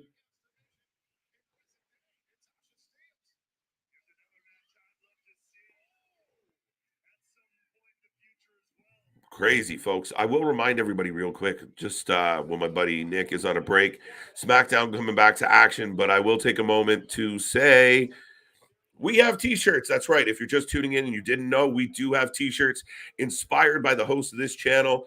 Check them out. Go to Alt Wrestling Tees. The link is down below for Redbubble. But we have the What t-shirt in honor of our buddy Nick. What? That's right. It is a What t-shirt. We also have the Mr. Every Night tee, the one you wear out to let everyone know that you're not just a sometimes Mr. You're an every night. You put it down. And when you're done with all the rumors, all the complaining, all your coworkers giving you a hard time, you have the Cut the Shit t-shirt in honor of CJ Brand. Go check out Alt Wrestling Tees on all major social media. The link is below to get yours today. And we also still do have our exclusive Pro Wrestlers Beat Up Sports Entertainer Wrestling for Life Network edition. So go check out all of the amazing t-shirts at Alt Wrestling Tees. And make sure you check out ours. Wait, who is that? We got some people in yellow hoods joining the Gauntlet right now. Oh, it's Violent by Design. And there goes Callahan. Wow. Callahan's not happy. Bully Ray. Bully Ray in the house. Man, action everywhere, folks. We're getting a replay of Gunther versus Sheamus on this side, but we got Bully Ray coming down to the ring, ready to join. Uh-oh. There you go, Bully in the ring. What do we think, folks? Who won? Shit, that's a good question. Anybody know the answer to that? I think I missed it. For some reason, I think Motor City won, but I don't know. See the bunny. I haven't seen the bunny. Did you see the bunny? I saw it on social media.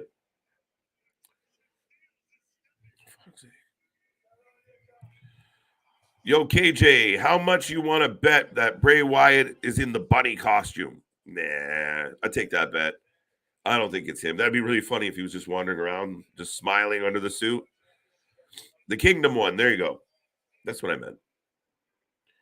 Tasha Steele slaps Bully. Bully says, sayonara. Well, there you go. Chucks Tasha into Violent by Design. Here comes Sheamus.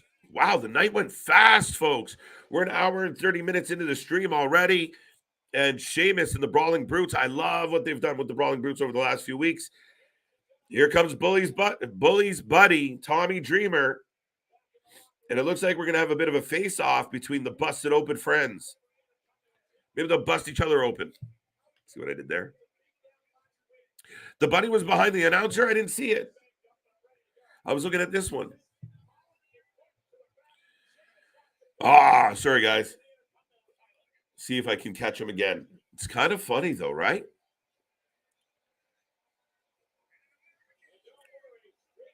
Banger after banger. What is your prediction, Gunther, Sheamus? What you got? What you got? What you got? Wow, Tommy and Bully just going for the hug. And we got another countdown coming. ECW. Yeah, right? Right? Edward. A little bit of a reunion. Speaking of ECW reunion, Rhino, the man beast. I hope Sheamus wins tonight. Sheamus wins tonight. Interesting. I don't know. I don't think we get a clean end to this. I think it gets kerfuffled.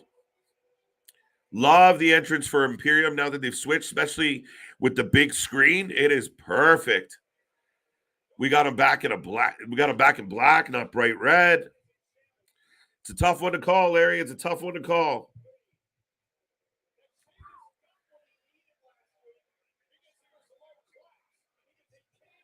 Oh, we got the ECW guys giving us a bit of Shield action.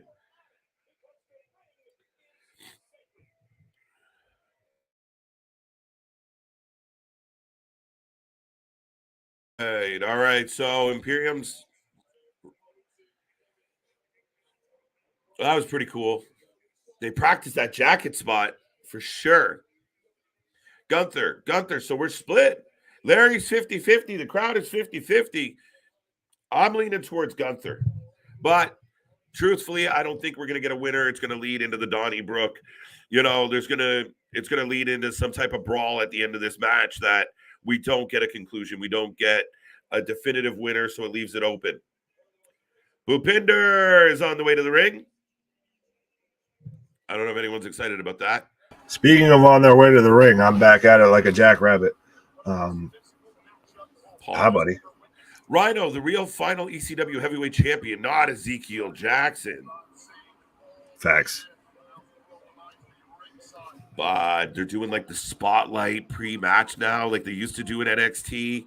Where it feels like the actual, this is the main event, folks. Yes. Give us a big fight feel. Absolutely. Well, and if Sheamus wins this, he completes the double Grand Slam, or at least completes the Grand Slam. Right. So what do you think? Bully Ray shows up at the Gauntlet match. Then Tommy Dreamer, then Rhino. Yeah, I heard that. And then once I heard that, I was like, oh, so Bully or somebody that's tied to ECW's winning this because Raven went into the Impact Hall of Fame the same night. Right. I guess they all had a good reason to be there. Right. Heath. We got Heath coming out as the next competitor. So I don't know what number we're at yet. Larry agrees with me. That's a good choice. JoJo is back. Yes, she is. Yeah. Part of the shakeup. And fitting that the significant other of Bray Wyatt is back. Everybody watching. Point ahead, look smart, folks. It all fits. It all fucking fits. Right. I'm excited. I've been literally coming on live for a year. It was last October when his 90-day was winding down right before Halloween. I'm like, wouldn't it be awesome if Bray just showed up on AEW for Halloween? Sounds like it makes sense. And then it never happened. Like, oh, no Bray. And then no Bray. And then the next month, no Bray. And now, if we're actually getting Bray a year later and I'm still talking about this man, oh, shit. Heath and Rhino. Sorry, go ahead. Sorry, Heath and Rhino kind of team up. Here comes Bobby Fish. But as we go into commercial on SmackDown, as Sheamus is throwing Gunther into every bit of the ringside area. Every bit. I have Bobby Fish winning the gauntlet. No. But I think that goes with saying with Bray of he's managed to take this time off and everything to make himself become one of, if not the biggest star in pro wrestling. And he's not under any contract. He doesn't work for any company. He hasn't been in the ring at all. And he's one of the most talked about things going. Legitimately. You look at the PWI Insider. PWI. Why do we always do that? The PWI 500. And we talk about the criteria. You have to have 6 matches, blah, blah, blah, in a certain time frame, whatever. If Bray Wyatt had put those matches in, he would be number 1 on the list, if not number 2. Right. He'd be, top 3 easy. Matt Cardona on the way out. Don't forget, Matt's dangerous. Right. Who is JoJo? Oh, yeah. Why is Gamora? Who is JoJo? JoJo is or was, now back is, the ring announcer and also the significant other of one Mr. Wyndham Rotunda. Yeah, she's baby mama. So there's no again, the night before Bray is rumored to appear or show up or return, wifey makes an appearance on SmackDown, taking on a job. Yeah. Think about it. And we did have it confirmed now, I guess, though, that I guess we're wrong but right that Bray's going to be involved, but we've had it confirmed that Adam Rose's, bunny from the Rosebuds is the White Rabbit because he's out there walking around. Did you see that? The fans were like, KJ, you missed it. It was funny, though. Someone was like, do you imagine it was actually Bray Wyatt just wandering around and people didn't know? As he pulls the Kip Sabian, under the box and everything. It'd be hilarious if he's just shit. So sorry, real quick, if you guys have been following along, Matt Cardona and Bully Ray have had a pretty good war of words, to the point where it's led to some shoot interviews and such. So right now, Bully Ray is not having any of Cardona's shit at all. Well, they've got a match set for the next, I believe, NWA pay-per-view. It's true. So. There we go. Big kiss for Bully. Yeah, buddy. Pause. Oh, we got the rabbit again. Rabbit. Guys, my head is starting to hurt going back and forth, yelling like an idiot. No, you're fine. I'm going to be there in about 20 minutes. We're getting the same rabbit package again. Yeah, but I want to know what those words are. I got to go to social media, but I'm watching too many other things right now. Right. What was that at the very end? Tomorrow night, 10/80/22. Tomorrow night, 10/80/22. Feed your head. Feed your head, and then we fade out. There you go. So it's a bit of a repeat, I think. I think it's the same one. It's a bit like when we saw where stuff was leaked, and we're like, oh, well, maybe they'll do something different because that was leaked, and they just did the same thing. Bully Ray wins. Ooh, bold. Fella Sheamus beats Walter, a.k.a. Gunther. It could go any way with this because we are still getting the Donnybrook match tomorrow. There you go, buddy. This one is a perfect toss-up to you. Season 2. Season 2 of the Firefly Funhouse. I like the season 2 spin. Right. Fitting, we're getting all of this on the season premiere. I'm still saying I would love for it of the last thing we see going off the air of ECW Extreme Rules. It's in Philadelphia. We've been talking about a lot of ECW legends. ECW alum on the screen, so I'll forgive you. But we get the end of the I Quit match, everything. We think we're done, and then we just get the Firefly Funhouse pops up, and we get Yowie Wowie, you found me. Fuck. I think it's cool. That's the thing. Like, I think that's really cool. Right. I think, like anyone out there, we could ask every single individual watching here and we'll get 40 different answers of this is what would be really cool. It really does come down to we just like, fuck, is he coming back? And if he's coming back, let's go. Right. Absolutely. Wow. I got Rich Swann and Eric Young is gone. Ooh. I've got Gunther right now in control of Sheamus, just throwing him into the turnbuckle. We're down to the final few here, folks, in the gauntlet. Macklin, Fish, Bully Ray, Rich Swann. Macklin is who I'm taking out of that. I'm pretty sure I said Macklin was my pick. Yeah, I think we get down to Macklin and Bully are the last two. Macklin and Fish. Oh, no. I guess this is halfway pun intended, but fish right now is leaving a bad taste in my mouth. Pause. Fish, he seems like a fish out of water. Yeah, absolutely. You could do so many fish Oh puns with this. shit! Macklin just said goodbye, Rich Swan. Get the fuck off the Yeet. 7-0 Padres. Yeah, my Blue Jays took a L in the first game tonight too. And you know what? I grew up a huge Mariners fan, so I'm torn. Well, Not torn. I'm loyal to my hometown, but I still do like do, Seattle. one in the AL and one in the NL. I know it's only game one. Bully Ray Mysterio. See, I don't have any games to watch because the Yankees are, got the first round bye and everything. Yeah, you shut up. Shut up. One guy hit the ball. One guy hit the ball. That's the whole point of the fucking game. But right? Bully and Macklin, you were right. See? I'm Mystic Mac. I predict these things. There you go. This is kind of what you said. Like that theme opens the show. Or, DX is in the ring, sucking it and, living their high life. And then that music hits. And then shit goes sideways. Yeah. Which, by the way, and I guess I'll mention this and fit this in since we've got WWE on the screen too as well right now. How many daddy ass and how many scissor me daddy chants do we get during that DX reunion? Do you think we'll get a bunch? Oh, I think we will. And I think curious. We're going to see a lot of news videos and everything showing up Tuesday morning of Triple H shoots at AEW. Take shot at AEW because it'll be potentially, I don't know if with Billy he'll go that way because I almost think he might try and bring him back. But I think we'll get something. Billy's having fun, man. Billy's the top baby face in that company. Fuck, right? But he's the one that could absolutely, you could see holding the world title. But I think not wrong. Something to where Hunter's a surprise TNT championship would be good for me. Like a surprise win. Like, oh, fuck, Daddy Ass just won. Him versus Wardlow would be a good match, to be honest, I feel. Oh, I don't want to see him go over Wardlow. I was thinking.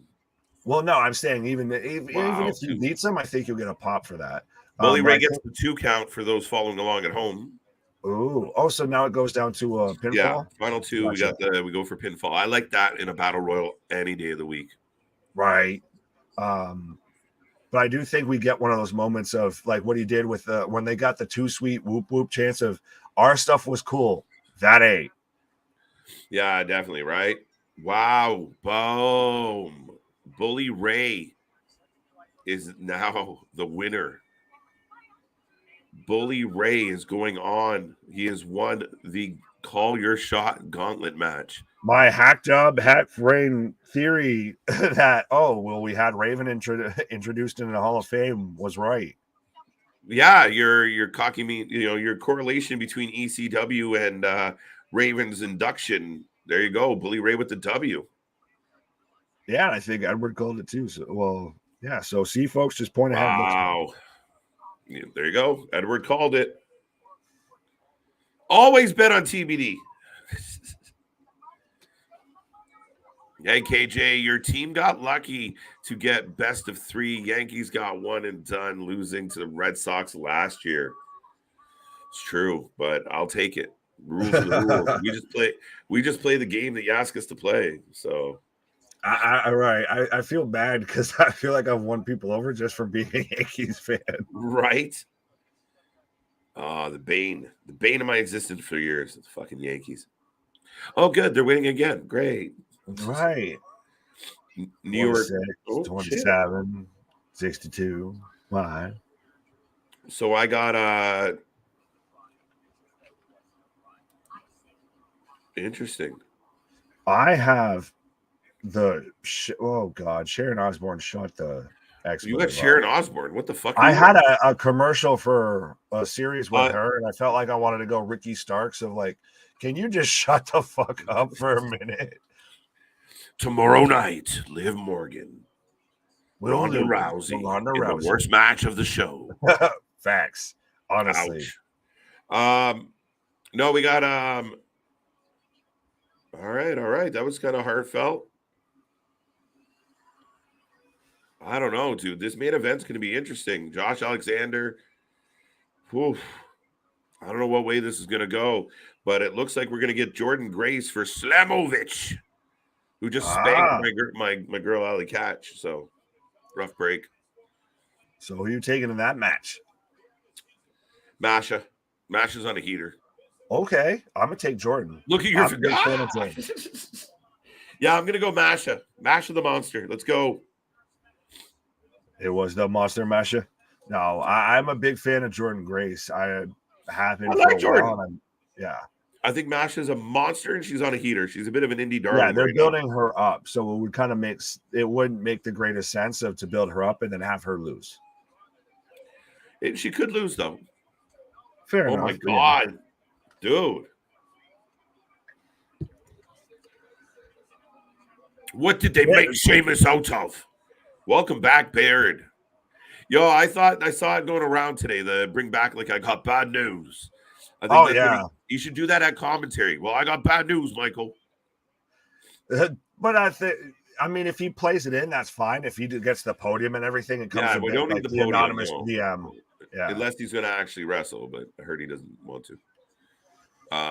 You think Jade losing? No. Really? To Willow? No. I've heard people throw out this theory and say that Willow's kind of the complete antithesis of Jade. She's the underdog. Like, oh, look at Sheamus's chest. You can already see the bruising and the blood vessels popping and rising to the top. But Willow would be interesting, but I don't. It would be. Oh, look at that! That's amazing. Look. Wow. Walter falls down to the second rope and takes a thumping down there. Oh, wait, we got more. Banger after banger. That's what we do here, folks, when we're covering anything and everything in pro wrestling. We're covering 4 shows at the same time, folks. We're about to be kicking off into AEW Rampage here in about 8 minutes. Right. That's what we do here at the Wrestling for Life. Just like Sheamus just taking it to Gunther's chest right now. Just banger after banger after banger. And on top of this banger, we got Slamovich coming out, taking on Jordynne Grace. So a banger in its own right over on this side. All right. Sheamus going for white noise on the second rope. Boom. Nails it. His first ever Intercontinental title? Maybe. Why? Yep. So close. So close. Dude, That's the thing. Do you pull the trigger because everybody wants it? They don't get what they want. I don't think this match has a conclusion. You think, do we get chapter 3?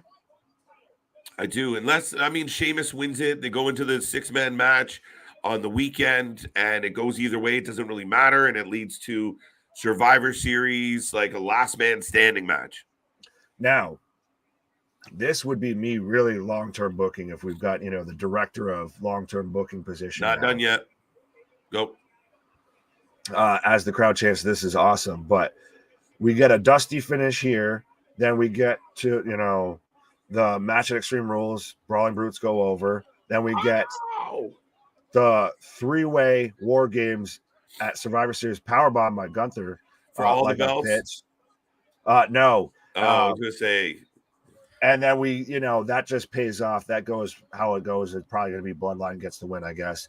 And then we get Gunther versus Sheamus round 3 at Royal Rumble. At Royal Rumble? What are we going to do at Survivor Series? That's what I'm saying. You do the triple threat War Games. Oh, okay. I heard you. Yeah, I guess I should pay attention, right? Gunther with a splash. Kick out. Masha for the win. Jade needs to lose. No, she doesn't, Edward. She is dominant. There's not many women in AEW that have her natural charisma, her natural ability to just put eyes on herself. She stands out. She's athletic, a little green in the ring at times, but she's getting better. She's going to break Goldberg's record. I see what you did there, though, with Jade and a little green in the ring there.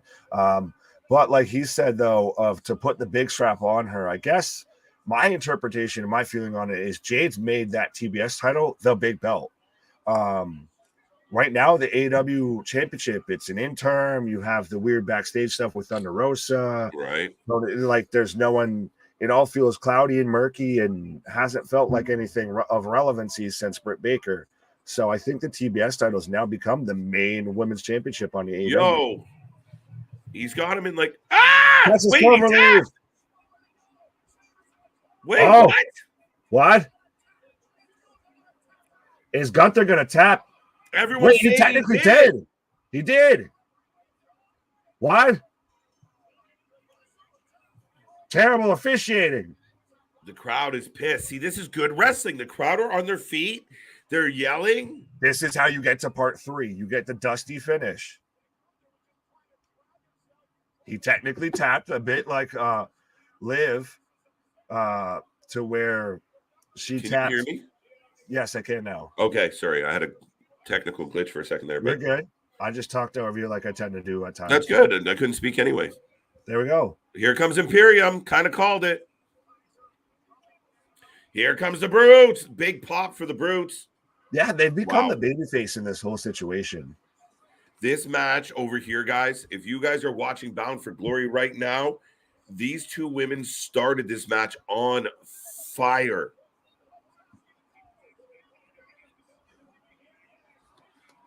I like Jordynne Grace a lot. She looks like a champion. That's 2 heavy hitters just going at it right there. And we've got 2 heavy hitters on SmackDown right now. We got a brawl. Here comes Wolf, Alexander Wolf out of the crowd. Could you imagine at this? Well, at this point, we've gotten so many damn returns, repackages, everything. Oh, he's setting up for the brogue kick. Oh, there we go. The Larry clothesline. See, I get him right sometimes, folks.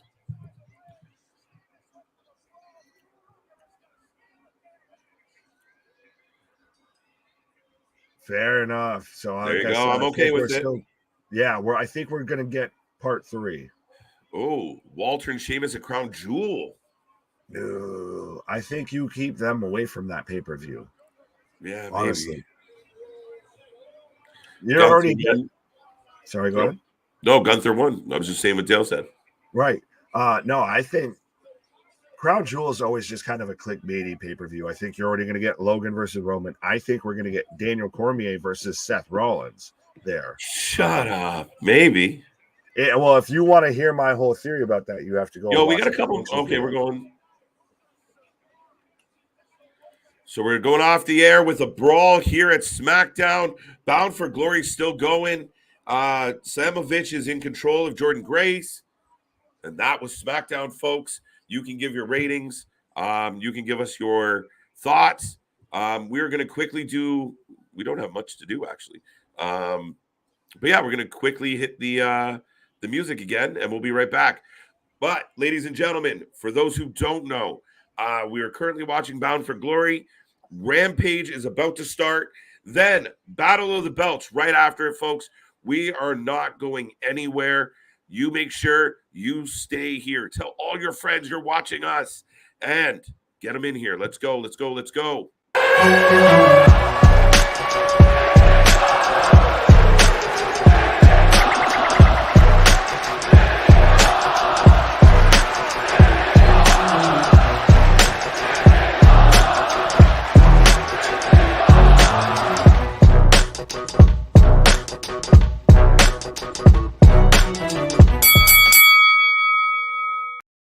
Ding, ding, ding. We are still live, ladies and gentlemen. We are back at it again. For those who don't know and are new here, I am KJ White. That is Big Nick.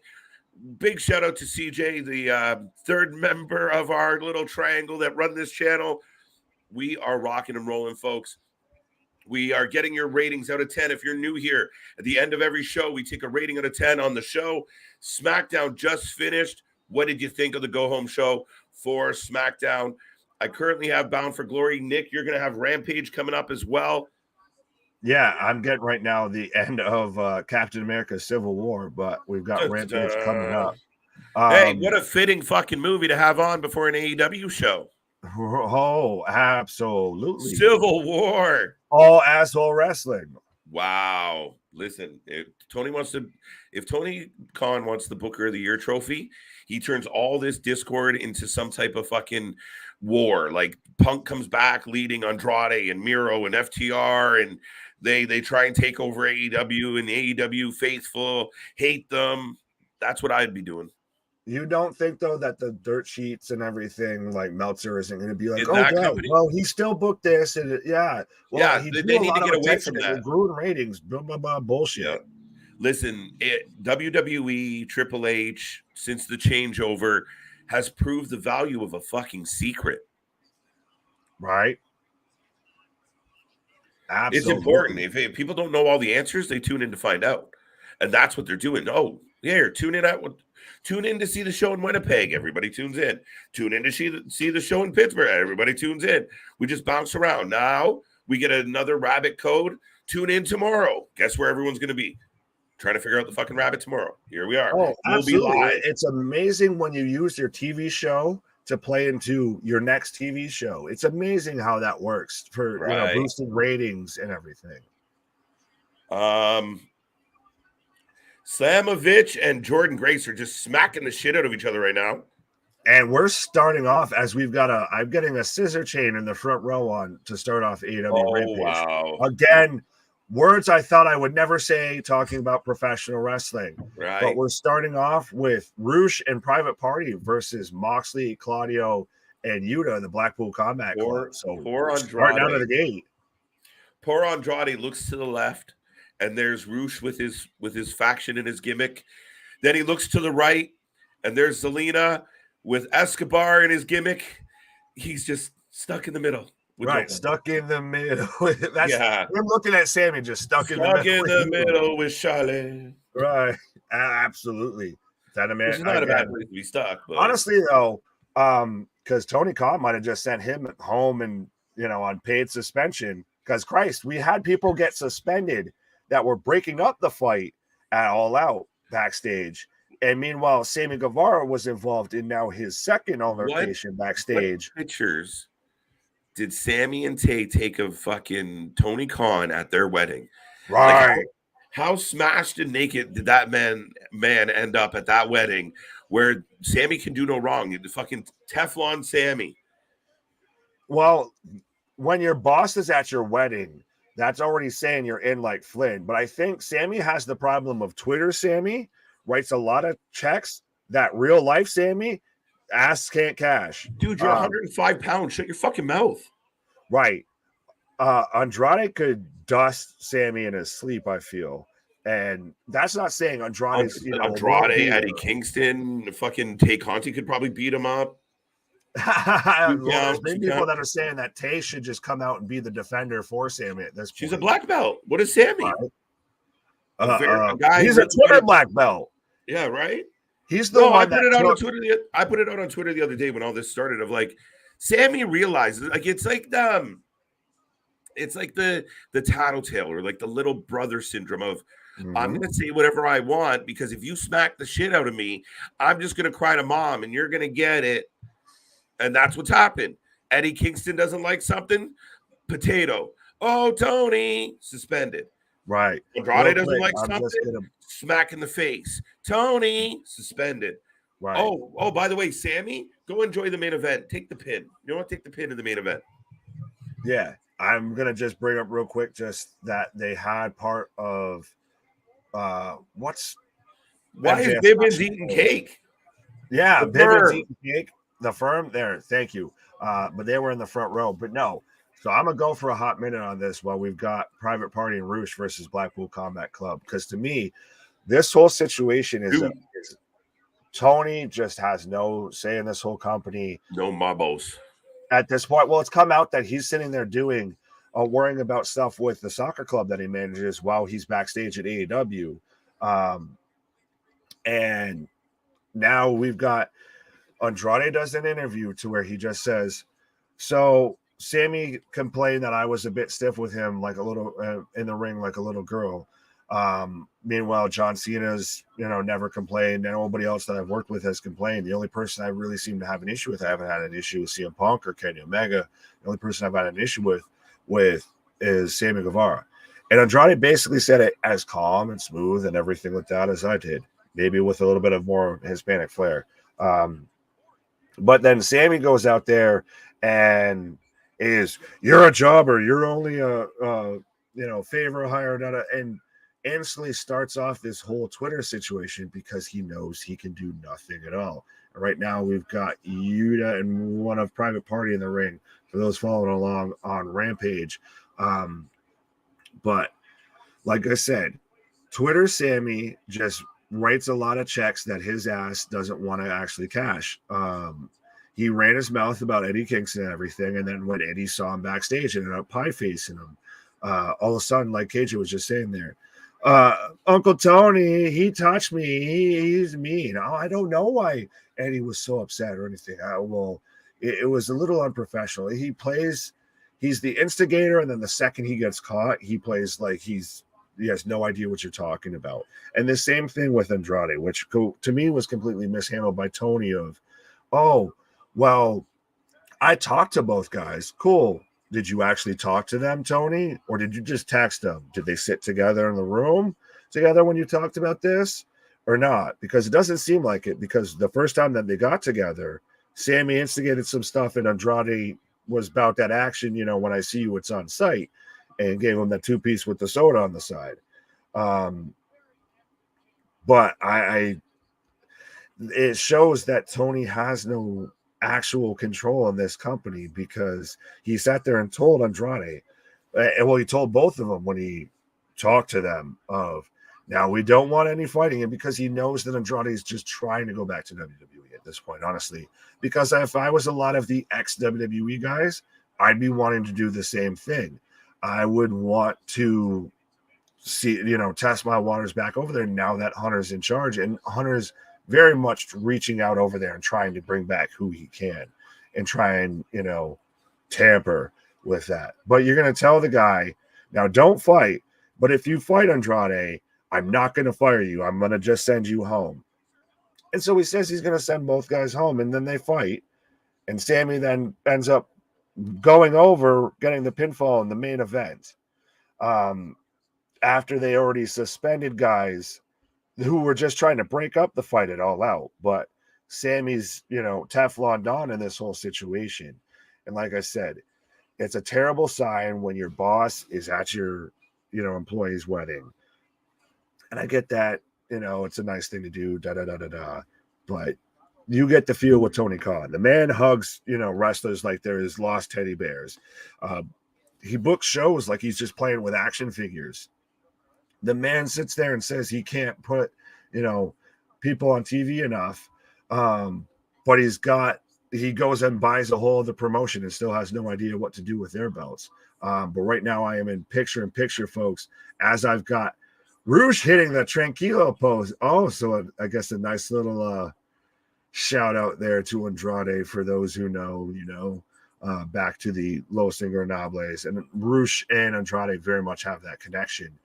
And to sit there and say that Rouge or that Andrade was a favor hire, that Andrade would be jobless if he wasn't in AEW, like, who the fuck are you, Sammy? Honestly, like, you got yourself over with some heat, and now it's turned into go away heat because you've just had your ego stoked and built up by all elite wrestling that's run by a bunch of marks for the business and marks for themselves, and you're just in that, I guess, literal inner circle. So I've got Rouge choking Moxley with a cable. Now, why is this the stuff I get it if this is the stuff you want to show in picture because it's going to make you, oh shit, what's going on here? But anyways, let me get to some of these comments here right quick. 2 count for Grace. Thank you. Yes. So for those who are just tuning in right now, my brother KJ, who is on a little pause for the cause right now, and he's even still popping in and letting us know what's going on, is watching Impact Bound for Glory as we're getting towards, I think, the tail end potentially of that. Well, I've got Rampage on right now, and we're still going to be having Battle of the Belts coming up next. We were just watching SmackDown. So we are here covering anything and everything when it comes to professional wrestling. Literally using the floor that we've got there in our name of Wrestling for Life, covering 4 shows at the same time. And we will be back here again tomorrow night for, I guess, the conclusion, at least, of the White Rabbit storyline. Doesn't mean it's the conclusion of everything, because we might still get, a Huskus the Pig storyline. We still might get a Big Bad Wolf or a Little Red Riding Hood storyline at this point. I feel like we're, going back through, old little kid tales now. But absolutely, folks, we are here covering anything and everything when it comes to professional wrestling. So if you haven't already, if this is your first time tuning in, absolutely drop a little, even just a little high in the chat and everything. And make sure you subscribe, ring the bell notification, because we never know when we're going to pop up. There's been plenty of times we've been on stream and then just decided, hey, we're going to start covering this show too later on. Even today, KJ had to talk me out of trying to have cover GCW on the stream as well, because they had a show over in Japan. But we will be here covering GCW Fight Club Night 1 and Night 2 as well. Night 1 is going to be pretty much a pre-show for Extreme Rules before we go into the WWE Premium Live event. So very much, an extreme weekend here on the channel. And then we're back on Sunday for Night 2. And Claudio going for the swing. Is he going to swing both members of Private Party? Oh, thought he was there. And Grace picks up the W. Nick, Fightful is reporting WWE. What? Nick, is this what happens when you have an owner who is not trying to be an owner instead of a fan? That was a roundabout way to put that, but yes. Oh, and so, wow. So Claudio's swinging one member of Private Party while he's got the other men on his back, just showing the strength that this man has. And the man should not have lost the Ring of Honor World Championship to Chris Jericho. Again, I think that plays into a part. Oh, and a headbutt from Roosh, but I think that plays into a part of why Sammy was still in the main event, why Sammy still got the pinfall, because, well, he's in the match with me, Tony. So, I mean, I'm the top guy in your company right now. So you can't afford to have what's going on with me messed up, can you? I mean, you saw how that worked out last time. So, holy shit, yes. Prediction, Eddie Edwards wins due to Hate No More interference. Oh, you mean Honor No More? Or have they changed their name to Hate No More because of Tony owning Ring of Honor? It's been a hot minute since I watched Impact in close detail here, folks.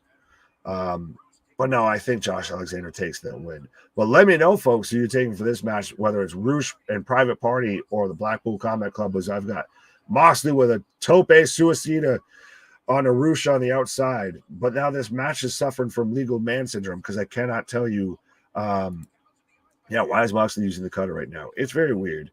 But I can't tell you who's the legal man in this match. It looks like it's apparently Private Party and Wheeler Yuta, but if that's accurate, I have no idea. Josh Alexander for the win. I heard AEW is going to buy out Punk's contract and Elite will write out their contracts, but Kenny will fulfill his obligations for AEW game. Chris, I halfway believe you with that. But I think that, well, Kenny's contract, I believe, is up towards the beginning of 2023, but they can add a ton of time onto that because of his injury and the time that he missed. So, and Yuta gets the submission win. So that had some spots in it, but it wasn't that great of a match. And now, I guess, remember, folks, this is the show that would have been following the Dynamite that we had earlier this week. But so we're getting next Wednesday, we're getting Jericho versus Danielson 3 for the Ring of Honor World Championship on Dynamite. And you know exactly where we'll be. And so now you know exactly where you should be on Wednesday, here with us watching that match. And now we've got a video package for, instead of getting the Andrade versus Preston Vance match, we're getting Death Triangle versus the Dark Order for the Trios belts. But back to this, they might buy out Punk's contract. I think if they do, it wouldn't be a bad shout. I think Punk may just be done with wrestling unless he maybe if they can find something for him in WWE. And I'm not saying that they really couldn't, but depends on the man and depends on Hunter. The Elite, I think, honestly, Tony, and I've said it for a hot minute, Tony's picked a side. This has become WCW. Instead of the last 3 years of WCW, it's the first 3 years for AEW. I think Tony's picked a side, and we're going to eventually see the Elite and Kenny come back into the fold, and they'll probably get another prominent spot for crying out loud. We've already seen Hangman, who was kind of the catalyst for this whole situation, managed to pretty much skate free, and now he's got a number one contenders match. So I think he's absolutely not going to hold that side accountable, and he just wants to be with the people that tell him he's cool. And so he's mad when you tell him that his product is that great. If you want to be safe in AEW, if you want to actually get out of your contract, just do an interview and say something nice about WWE. And A, you'll have Tony's full attention, and B, you'll probably just get sent home with probably full pay, because eventually if he sends you home and doesn't pay you, then he's going to have to either let you go or put you back on TV or pay you. So if you want out, I guess that's the way to go. KJ taking Dark Order. I almost halfway want to go with you, because that's a little bit of what was going on with the Preston Vance match. If it was a little bit of, they were doing it almost a tribute to Brody's last match, but I still think Death Triangle wins. You already had to sit there and but you already had to hot shot the belts onto them because of the suspension. So I don't know if it's true. I mean, that's partly where I think maybe they don't hold it as like, well, we weren't planning on them having it anyway. Right. But, you know, they are selling us on the whole Brody Lee angle. And that makes it very interesting of like, does Tony just let him go over because the match is in honor of Brody, right? Yeah, but now it's got all this Andrade controversy on top of it. Yes. Actually, Johnny's got a good point. Tony could film some ROH episodes from the library, and then Fight Network, a Canadian channel, would televise it. He could use some of the time he does do Dark and Elevation, and actually film like record some shit, right? Like have pre-taped episodes that you put out like on Fight is not a bad idea. Or right, Access. I mean, Impact can get on Access. Why can't you? Right. Well, and even then, just to own that video library and to do nothing with it, to have that back catalog, that lineage. I think you touched on it before, Nick. It's very much a case of this guy's juggling a whole lot of balls. Pause. Yeah, no, I really do think that's the dilemma he's having, is just there's only so much one person can do. And especially if you're not really, you never really been, you know, you didn't really grow up in a stressful environment. You don't really know how to cope with all this shit going sideways. Yeah, we've talked about it before. Tony Khan was born with a silver spoon up his ass. I think you're of the same. I didn't go there. Born with more of a sport born up her ass. I was trying to find some of the ratings from the fans. I feel like we missed them. I can get you there. You want to read out some of the ratings there, sir? So we had an 8 out of 10 from Damien for SmackDown, and another 8 from Dale, another 8 from Thomas, just 7 from Larry. Sorry, 7. Just real quick, I will let everyone know we are in the main event time. Josh Alexander is on the way out. They're showing his wife and son. It's adorable. Eddie's in the ring already, and we are still heading through Rampage. But yes, we're gonna just quickly go over these ratings. Sorry, yes, no, you're good. And right now on Rampage, I have the Varsity Blondes versus Josh Woods and Tony Nese. But holy shit, they do exist. They do exist, and then just we both pass out. Right. Are you sure that Griff, though, isn't part of Chase U, as you know, he's moonlighting in NXT? Right. They should join Chase U and still be the Varsity Blondes. Be right. Do that and be the tag team there. I bet you, honestly, they could do better with them over there than they could here. I was watching, what the fuck was I watching today? And it was actually Pillman. It was one of the smaller companies. But Pillman was doing like heel work. Right. It wasn't bad. It wasn't terrible. Like he was being. There's something though about if you can think back. It's been a minute since we've done it, but if you can think about how Brian Pillman Jr. talks, he's got a bit of a. He doesn't come off very intimidating when he's talking. Yeah, a little bit. He doesn't have that same kind of His fully tone is like unhinged tone in his voice like his father did. Yeah, no, not yet. Anyway, yes. You have more ratings. 9 out of 10. Woo. Mike 7. With a 7. So very much on the higher end when it comes to SmackDown. It seems. You know what, Nick? It's a feel-good Friday night. We got confirmation at least that we're going to get something tomorrow in regards to this storyline. I feel like a lot of things are shaping in the right direction. I like the main event. I was a big fan of this show. I enjoyed it. It went by fast. Like I said, I think I'm going to go on the high end just because I'm feeling good. I'm going to go 8. Oh, okay. You're going to go there. A lot of intrigue. I'm going to do a 9. Wow. I'm there. I was being bold. Yeah, well, I think that. Yeah, well, we had Arn looking on in the match as so Josh Woods and Tony Nese pick up the easy 1, 2, 3. Yo, so Arn's in the back shaking his head at the result of this. Is this setting up an Arn take? Come here, Varsity Blondes. Maybe we just get Arn doing all of the old school stuff, bringing it back into AEW. But no, with SmackDown, I'll go with 9 out of 10 because we got everything right out of the gate. We got Hunter coming out. We had a QR code right out of the gate. We got Huskus the Pig showing up in the video. We got a full-blown on-air teaser for the White Rabbit. We had LA Knight come back. We had the teaser of Sarah Logan coming back. We had Selena come back. We had Escobar show up. Phantasma. We had Sheamus versus Gunther. I haven't said a negative thing yet. What? No, it's amazing, dude. I don't disagree. Now I feel like I'm happy with an 8. There was a couple things. No, you're good. Whatever. But listen, easily a 9. It was a solid show from start to finish. I will give everyone an update. Oh, the Acclaimed are here.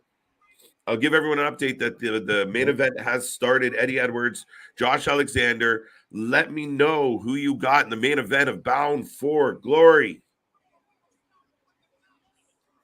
I'm taking Josh with that one. And so we've got the Acclaimed coming out here. Are we going to get the Acclaimed versus Nese and Woods? Sorry. No, you're good. Like I said, they've become the new age outlaws. And it's amazing to me how in 2 generations, Billy Gunn's gotten 2 phrases over that'll get someone suspended or kicked out of school. It's true, right? Right. Oh, no.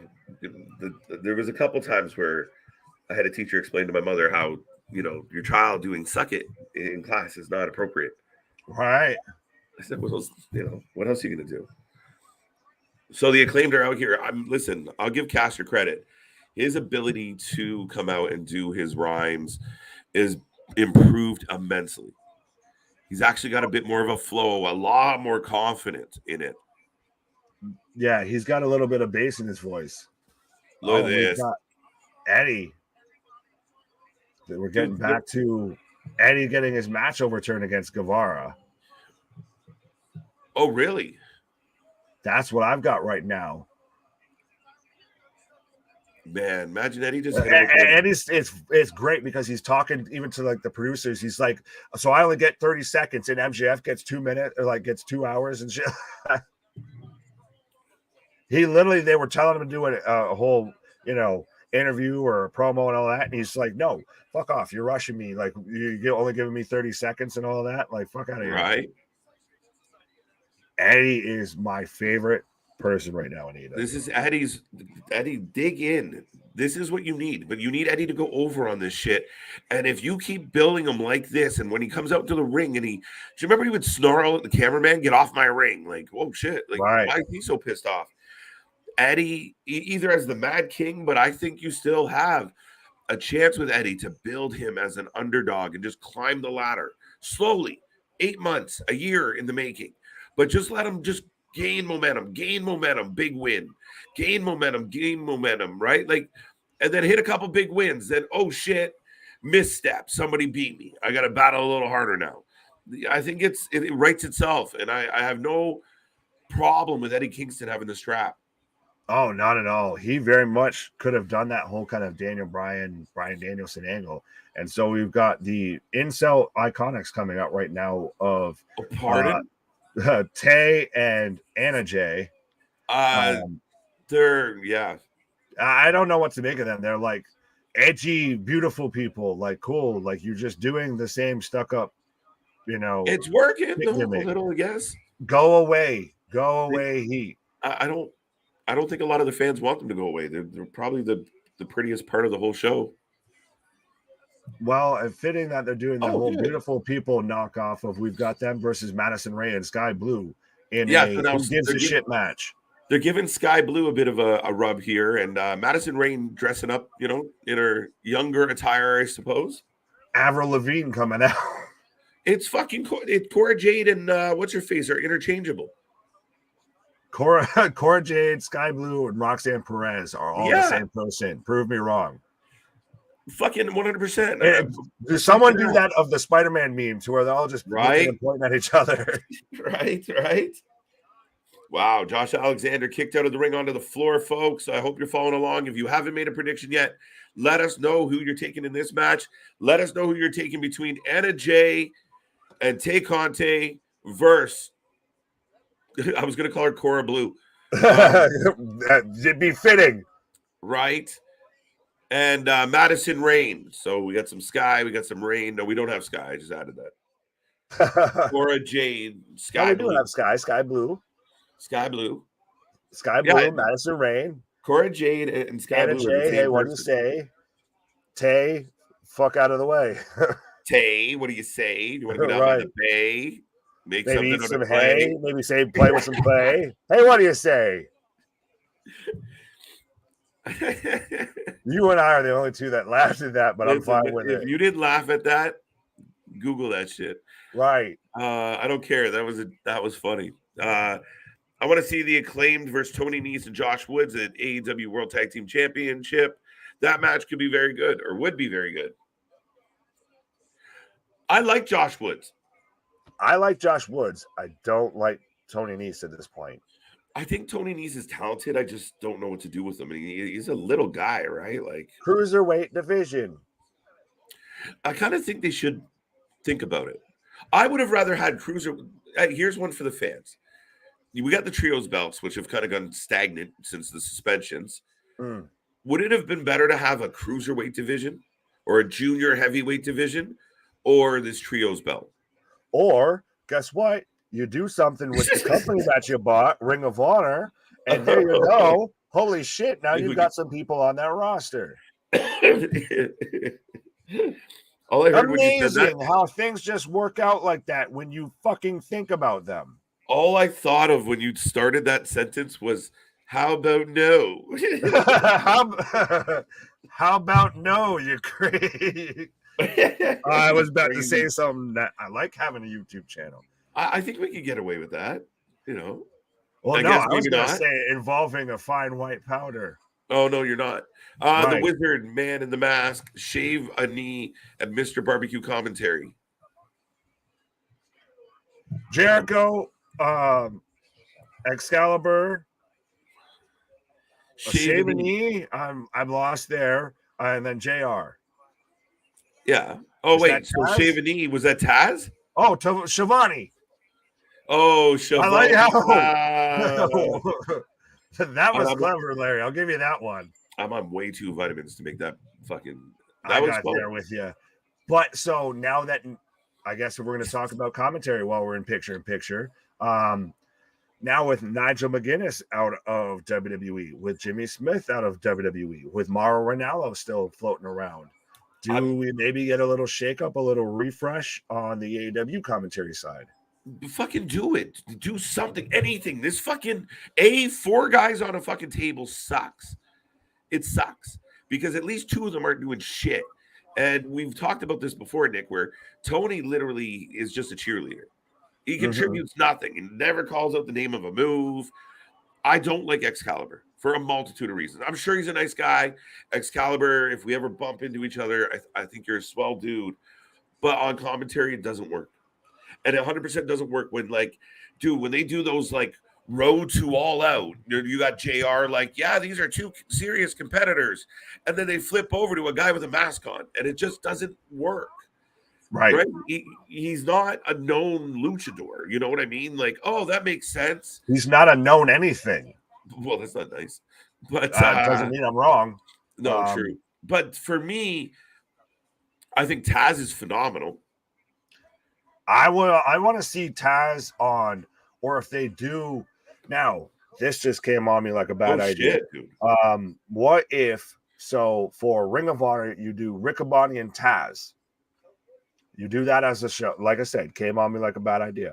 And then for true AEW, I say you go just straight to the 2-man. If you want to do 3, maybe we'll have to work something, but you do Nigel and Morrow. On AEW? You present it as pro wrestling, goddammit. If that's the way you want to go, and you want to present it as serious shit and everything, and actually have ratings and rankings and everything, and you want to differentiate yourself, do it that way. That's an interesting take. I mean, I love the idea of Mauro being involved in any wrestling. I think he was outstanding as far as that. What JR was made real, like classic JR was, he was so into what he was watching, you had no choice but to go with him. Right? You know, he took you on that ride, whether you, like, if you were listening, you were like, fuck, oh, shit. If you were up getting popcorn or a drink and you heard his pitch change, you were hustling back. Oh, what? I like Riccaboni, though. I think he's good, too. I like him with Ring of Honor, though. And it's not a knock on him. It's one of those, he's a little bit of one of those. What? What is that? What is this? What is this honor of ring you speak of? Yeah, exactly. If they actually did something with it, if they maybe instead of having Rampage, you just made this Ring of Honor right now. This could be a fine match in Ring of Honor. But he's kind of halfway become that voice of Ring of Honor that it's synonymous. I agree. I do. But I mean, all I'm saying is he's talented, and I think he brings more gusto, more energy. Again, I think Excalibur is probably a nice dude to hang out and have a beer with. But as far as doing commentary, he doesn't do it for me. He doesn't get me into it. I know I've heard some people be complimentary of Michael Cole lately, and I'm like, guys, what am I missing? For years, I can't handle Michael Cole. He's never got over with me. Cole's gotten me over because of him and Pat. But like with AEW commentary, the only people you really like or really want to listen to are Taz, just because he's going to be a goofball half the time, or you're waiting for someone like William Regal or something to show up and do guest commentary. See, yeah, and like when you have 4 guys on the table, you really miss that. This would sound terrible, but the intimacy of just 2. Right? Where you have like 2 guys that know each other, whether they're babyface, heel, and it's always worked. All the best ones, like, you know, Gorilla and Heenan, and then you had JR and the King played off each other really well. You've seen it. Corey Graves is doing his best to be that heel commentator. He just doesn't really have much to play with. So I don't know if Kevin Patrick is pause. I don't know if Kevin Patrick's the answer. That's the one that surprises me the most, where I think there's better options on this planet than Kevin Patrick. There was better options within that company, and his name was Nigel McGuinness. But no, absolutely. As Anna Jay and Tay pick up the win with a rear naked choke by Anna Jay. Pause. But the Queen Slayer. Oh, my skin just crawled when you said that. But so we're getting your favorite moment right now. Henry. My favorite part of the wrestling week, Nick. I can't help it. Right. Real quickly, Randy says, "Sup, guys? White Rabbit reveals Saturday. It looks to be." And also, I'm happy Legado with Zelina Vega. And also that vignettes look like Sarah Logan, though. So he agrees with you, Sarah Logan. Right. there was a lot. There was a lot to bite into that makes you excited for tomorrow, makes you excited for Monday, makes you excited for next Friday, dude. It's awesome. It's been a long time since I'm sitting there on a Wednesday going, fuck, I can't wait till Friday. Let's go.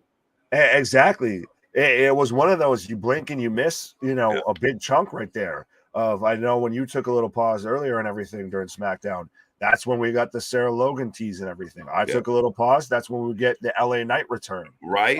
That's another thing that we got that big check mark. That's partly why, push the rating up, because that, again, simple. You know what? I'm sick of playing this game bullshit. I did it your way. I'm LA Knight. Walk off. Yes. Simple. Beautiful. Sorry. Absolutely. No, you're fine. It's literally, I was genuinely upset that I missed that, because I've been saying that for the longest time. I've wanted this man. The man's been even teased in WWE games before they ever signed him, of L.A. Knight or Eli Drake. Listen, I'm a fan. I was a fan of Eli Drake. I was happy when he came to NXT. I was like, okay, LA Knight's wicked. And then, dude, I'll never get over the premiere of NXT 2.0, and this man takes the pin. It's time for the main event. Takes the pin in the opening and closing match. It may be a record. I don't know how many other people have done that. But I think now we could get we're getting Billy Gunn versus Swerve next week on Dynamite. We're getting Jungle Boy versus Luchasaurus. Can I ask you a quick question? Kind of in the vein of, because Battle of the Belts is coming up next, folks. Stay with us. I know you think these guys are probably going home soon. No, not here. We are for life, and we don't stop. Right now, Josh and Eddie are tearing it down, Nick. They are fucking burning it up. It's back and forth. Both men are down. If you haven't made a prediction on who's going to leave with the Impact title, do it. And now I got Swerve on the screen. Rampage was a stacked card. But back to my question, Nick. Long-winded motherfucker. Are you surprised we're getting this FTR Authors of Agony or Authors of Pain, whatever you want to call them, match? But it was kind of unannounced, unpresented. It was just like, here it is. I'm not, because we had FTR come out on an independent show. Hey, Tony, book us. And then Tony responded with even saying about, half of, oh, well, I'm trying to work them in, but they do have a lot of, titles and other promotions. And I've been a part in getting them booked in those other promotions. I almost wonder if maybe FTR drops those titles so they start going for the AEW title. No, I actually want to see them do like a goodbye lap and give them, give this belt back, give that belt back, and head on home. Because I think, again, the WWE tag team division could use FTR, and Triple H will use them to the highest degree. They will be the number one tag team in that company. They'll have extensive rivalry with the Usos, which will be outstanding. You already almost right there of just talking about them versus the Usos right there. Almost just had me over there. Elizabeth. Right. Of just, if am I wrong, folks? Would you not want to see the Usos go toe to toe with that type of pace, with that type of professionalism? I'm in, dude. Oh, absolutely. The Young Bucks. Oh, yeah. But I almost feel like they do halfway like it in AEW if they could actually try and change shit, but I feel like that might be a lost ship at this point. The Dark Order wins. I got the Dark Order as well, Nick. You don't. No, I think Death Triangle picks up the win, just because they just hot-shotted the belts onto them because of the suspensions. So too soon? I get nervous. It's the sentimental kid in the basement booking that makes me nervous about that. I think, like, my wrestling knowledge, if you and I were sitting back making this decision, we would go, okay, it's going to be, Death Triangle. We're going to continue to build them up, outstanding together. Pac can talk, put them in the ring, let them go. Their entrance is cool. But Tony scares me with the sentimental booking of, like, this is fun. Right. Literally, it's Tony is the definition of, spin the wheel and just that's what happens. Now, and I'll ask you this, and I think we talked about it either backstage or before we went live or anything like that. Is it weird that we're getting this with Rampage and then we're turning around and getting the live Battle of the Belts and all of that? So we're technically we could literally have Pac in this match and then turn around and see him to start off the next show. Well, it's weird to do a live show at 11 p.m. Oh, what a setup. Bait and switch.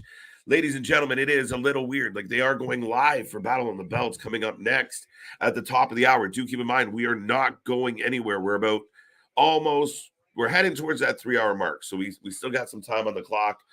If you are keeping track at home and you haven't made a prediction yet, we have the main event, the Trios Championship, Dark Order against the Death Triangle.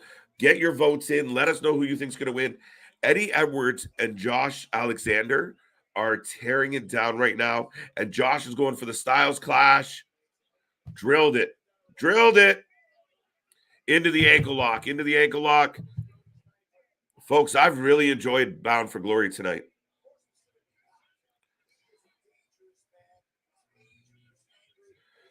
FTR got a Road Warrior pop on Wednesday. They're loved. That's what doesn't make sense. This was going to be the company that listened to the crowd, listened to the fans. If you got yourself over with something, Tony was going to push you. If you failed, you wouldn't get pushed. You wouldn't get used. But whatever his method to decide on, oh, well, I'm going to use this wrestler over this wrestler. I don't know. Like, a lot of people, to me, are over and not getting the shine they need or deserve. Why would you not be booking FTR on the regular? Why? Tell me, logically, what is your reason? Why aren't they on the cover of the video game? Never mind, just in it.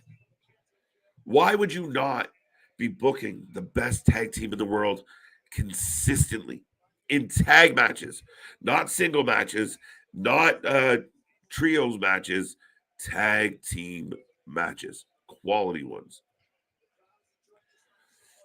It's just me.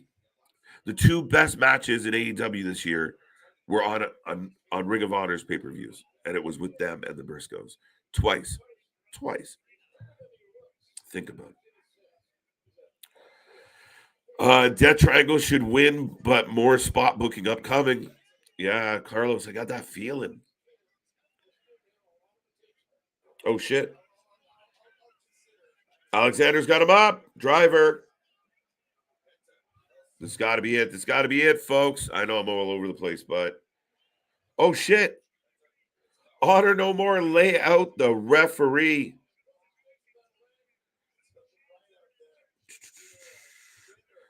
KJ and Nick, you got to ask the question, who joins Hit Row as the fourth member? R-Truth, Carmelo Hayes, who LA Knight is back. No, I'm pumped about LA Knight. I like the idea, maybe Carmelo and Trick being added to Hit Row.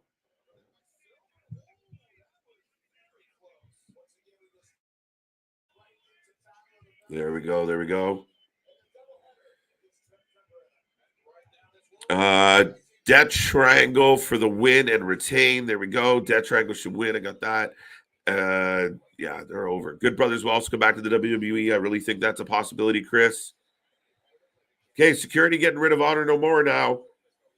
So Josh Alexander had it won, and the members of Honor No More lay out the referee, but we got another ref in the ring. Josh is stunned. Some people predicted this.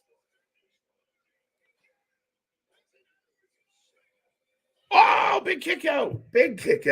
I'm losing it, folks. I'm losing it. Stay with me. Whew. Larry says, my Wyndham 6. Bray, Malachi, Murphy, Bo, Redbeard, and Braun. Not bad.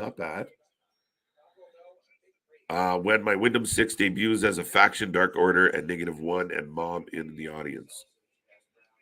I like that, Larry.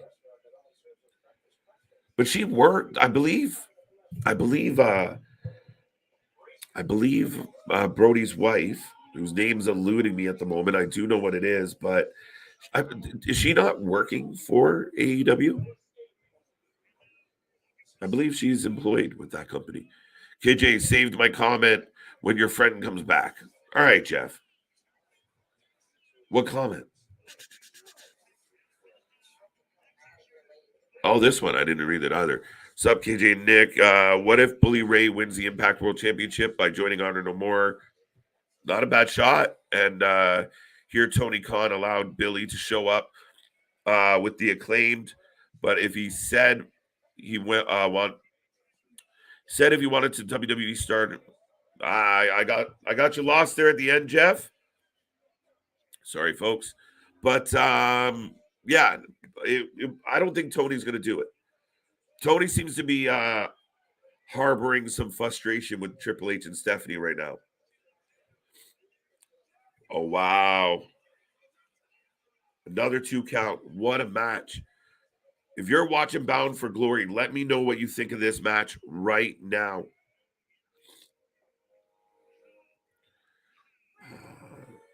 With the Acclaim. He's not showing up with the Acclaim, by the way, Jeff. No.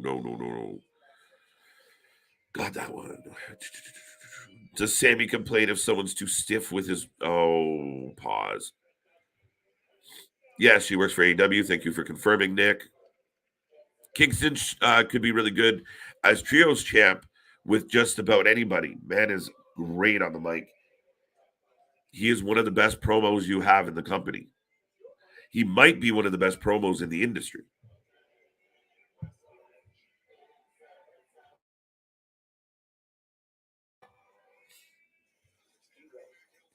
All right, folks. Well, I'm on commercial here, and this main event is still going. Josh is bleeding. Both men look drained. Eddie Kingston versus Wardlow would be a good underdog story, even though he's big as well.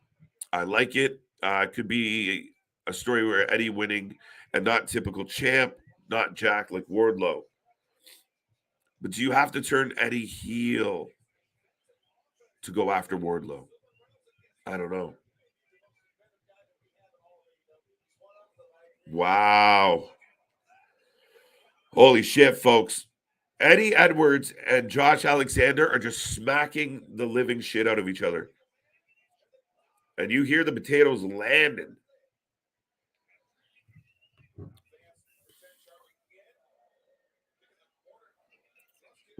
Wait till you hear my voice on Sunday afternoon. It's going to be a crazy weekend, folks.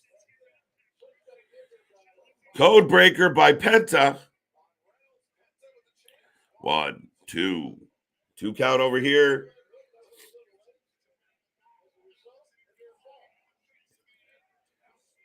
I'm pretty sure we're getting a Fight Forever chant on Bound for Glory.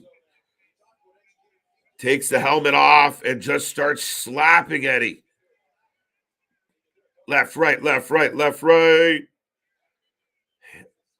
Edwards, cheeky jab. Woo, a lot of action going on in both directions, folks. If you haven't made a prediction yet, if you haven't chimed in the chat, say hello. Let us know who you think are going to win either match. Trios Championship, Impact Championship. Going full speed, battling through. The Dark Order wins. I got a feeling.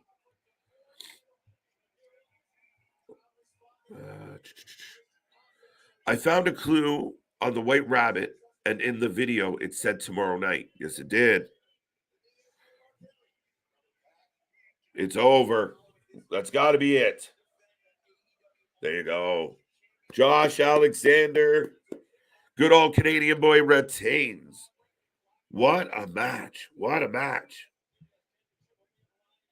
Bully Ray come out and screw him over. It's happened before. It can happen again.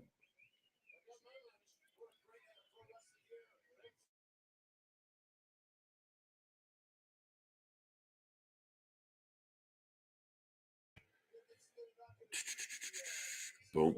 Kingston could be really good as a trios champ. I got that one.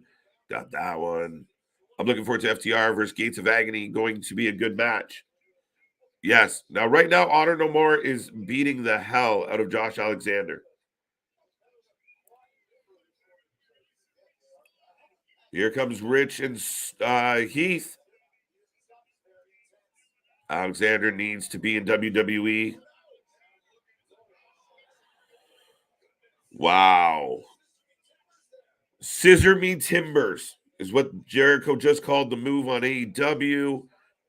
Eddie Punk and Mox as a trio. Interesting. Or Eddie, Brody, and Mox. Jesus. Some heavy hitters on that one. And the first one. Eddie would probably be heel, but he's too over with the fans. It's interesting. But I think he could go heel pretty easy. He definitely has it in him. And as the Mad King, he's excellent. If Dark Order wins the Trios titles, they will be seen exclusively on Rampage once a month. Pretty much. Here comes Bully. Who predicted a Bully turn tonight? Was that you, Damien? Josh? Is Josh going to get burned twice?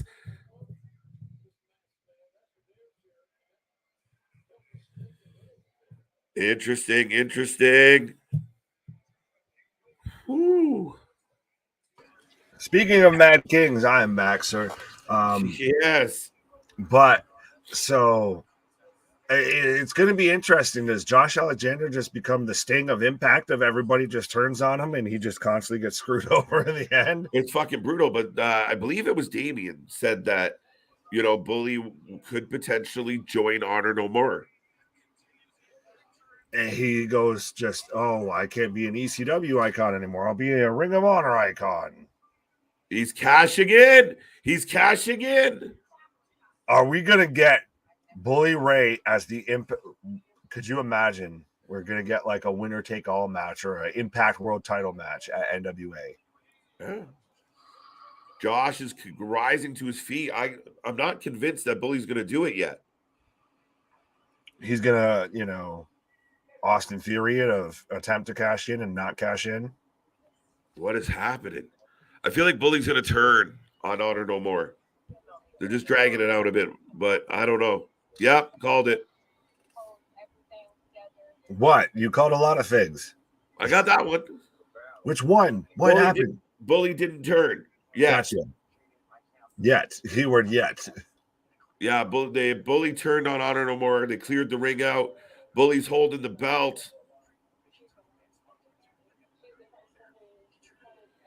How do you feel about Josh Alexander versus Bully Ray? I'm interested. I even said, I guess, in the chat while I was on my little pause there, I feel like Josh is a guy who could go to the WWE. Oh, 100%. And I believe, I know it could just be bullshit dirt sheet rumors, but I believe both companies, and I know AEW made a push for him. When his contract was up, yeah. Yeah, but he's a talented guy. He's athletic. He'll give you high flying. But Impact's really kind of still made their claim and stayed their name of, I even thought about it for half a second. I was like, why hasn't Tony in all of his billions of dollars of my boss is a bit richer than your boss type of shit, bought out Impact outright?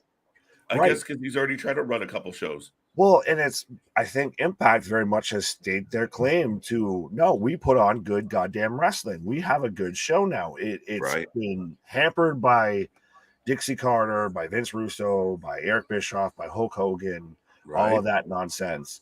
And it's now you've got guys like Eddie Edwards, Josh Alexander, Moose, Steve Macklin, Sami Callihan, Taya Valkyrie's becoming a prominent figure there. Deanna Prazo, yeah.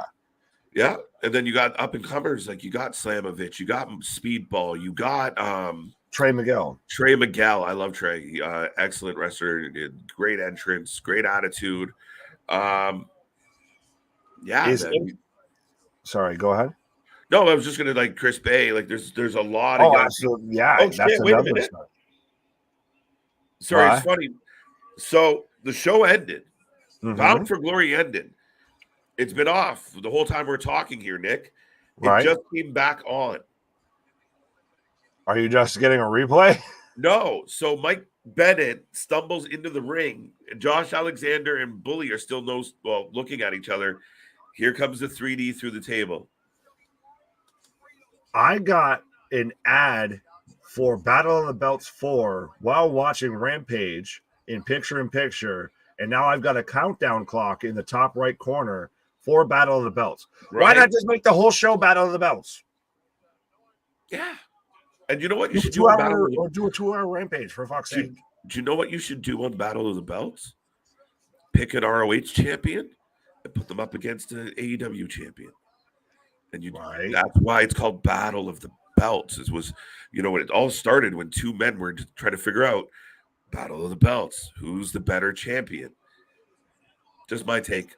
It's amazing, though, and still to me, of how Tony Khan, and I get he owns other companies, he runs other teams, this and that, but us two, and at times 3 knuckleheads, can be on here on stream live, just with enough wrestling, knowledge that we've got, and how much we watch wrestling and everything, and just, sound mind, full of vitamins and everything, right? We can figure this shit out in seconds faster than this man can do it in 3 years. But the thing is, I think at one time, Nick, I feel like there was a point in AEW where he was getting a lot of things right. But it's just that thing where if you start believing your own hype and you stop listening to the right people, you plateau, and he plateaued. And you look at the numbers, 3 years later, he's never beaten that 1.4, that opening night. Right. 3 years. That's not what you want. You don't want a flat line. Oh, last week they did 1.032. Yeah, but 3 years ago they opened with 1.4. And yes, you expect a bit of a dip. But you never got it back. You never climbed. You never excelled past where you started yet. And you got to ask yourself why. If you just keep coming out and going, tonight was amazing, we did another wonderful show, and not really look at yourself and go, all right, how do we get to 1.4? How do we get to 1.5? How do we get to 2?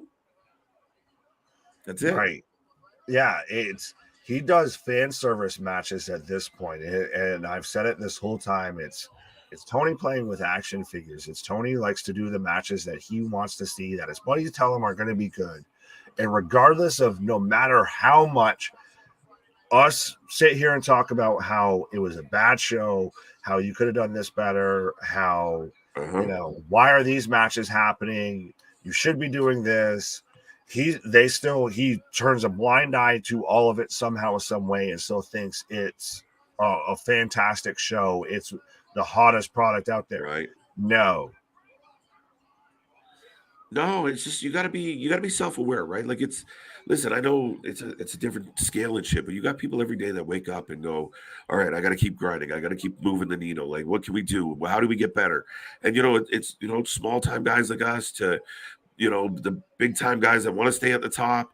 But you got to be able to look inward and go, all right, what is going wrong? Why are these situations happening? What is causing these fires that I consistently have to try and put out, which I'm apparently don't own a good enough extinguisher. I don't even know if the man owns one, but yeah, I was thinking that whole comparison the whole time. I didn't, I'm glad you went there before I went there. But yeah, we're a prime example of, we sit there and we grind this out day in and day out and work through everything. And this man's over here I almost feel like at this point he's taking on too much of. We've heard it, like I said, talked about, to where he's doing stuff for the football club that he owns while backstage at AEW.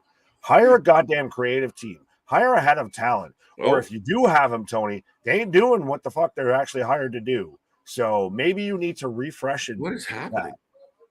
This match is really bad. Like, in points. Now, fans out there, let me know if you're enjoying this match. I'm a little surprised at how well that was cool.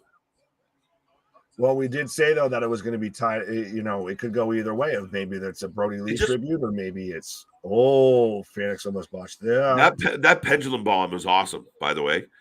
But dude, honestly though, I think it's when you throw a match together And the guy's really like, all right, we're on the fly here. So you see these weird pause moments where four men were just standing in the ring looking at each other like, who's next? It was like the Spider-Man thing. Like, who? You? Right. Well, no, they're probably literally calling it in the ring. Yeah. Because this match was thrown together. Because the Dark Order's like, did anybody understand what he just said? Well, now we've both been in, leadership, management type roles, all of that and everything. Now imagine if you had somebody that wanted out of their job and you said, and they had an issue with someone they worked with, and you told them, well, if you fight them, I'm not going to fire you. I'll just send you home, probably with pay. What the fuck do you think is going to happen?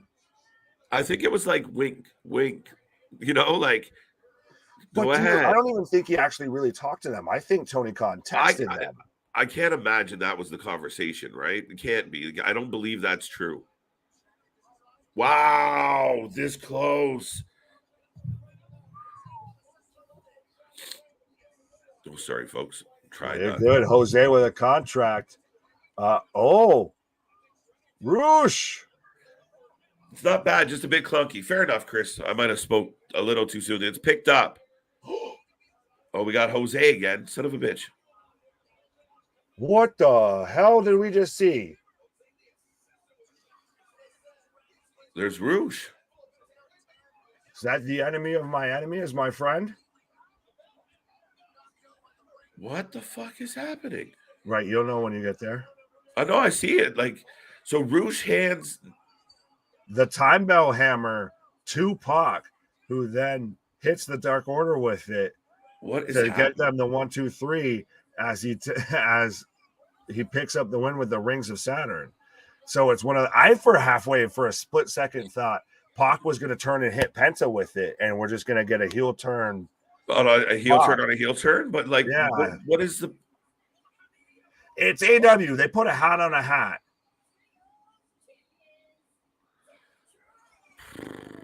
Oh, and we cut right from Rampage. Look, the Battle of the Belts logo is already up. They're still in the ring. They're like, that's hilarious. They had a countdown clock. They were chomping at the bit for this. All right, folks. It's the top of the hour. We got one more hour to go at least. We're going to do Battle of the Belts right now. Don't go anywhere. Let us know what your ratings for Rampage are. We got lots to talk about. We got 3 title matches ahead. Let's go.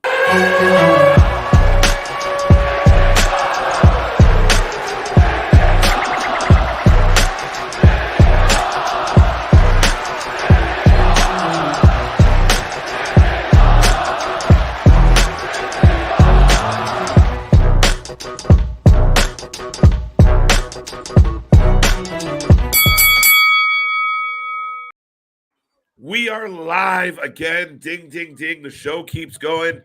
If you just got here, I'm KJ, the Iron Man of YouTube. I'm joined by the War Machine of YouTube, Big Nick. And we're rolling along, sir. Absolutely. And we're now live. We've been live. AEW's now live, which is, again, when I called it, it's so weird. You go from Death Triangle with Pac involved in the main event of Rampage, and now we're starting it off with Pac versus Trent Beretta. I didn't even dawn on me until it started. Like, wait, that's what? I think they halfway did that. We didn't get to see Pac's entrance. They're just acting like already in the ring. But wait, dude, Mr. Booker of the Year wanted to do that to end a show and start a next show with the same gentleman? Is he being punished? Did he do something wrong? Has he been acting a fool? Is it, a consequence for, what, Pac, you cheated your last match. You're going to, put your other title on the line now.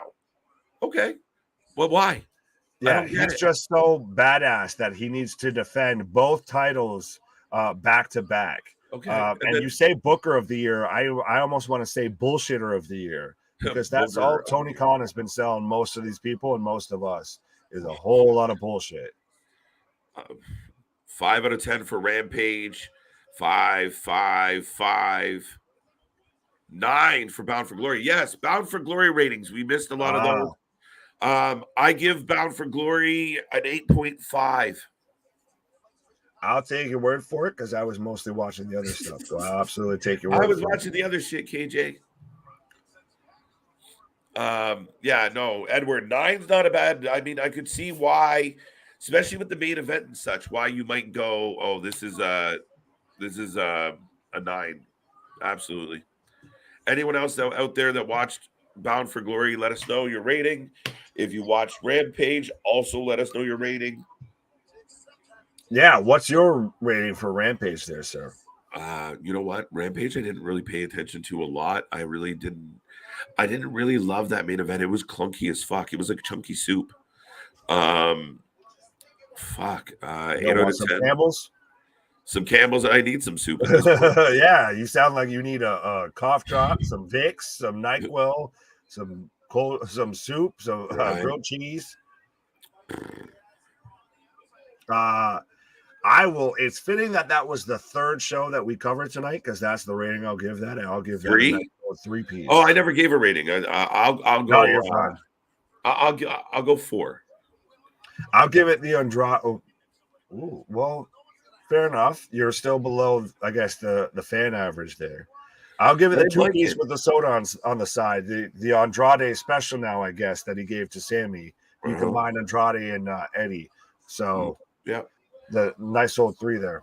And I think part of the problem here right now is for us anyway, at least in my head, part of the issue is SmackDown. I highly enjoyed it. Great night of SmackDown. Oh, yeah. And then I look over on my other screen and I got Bound for Glory's really well. Slamovich, Jordynne Grace, great match.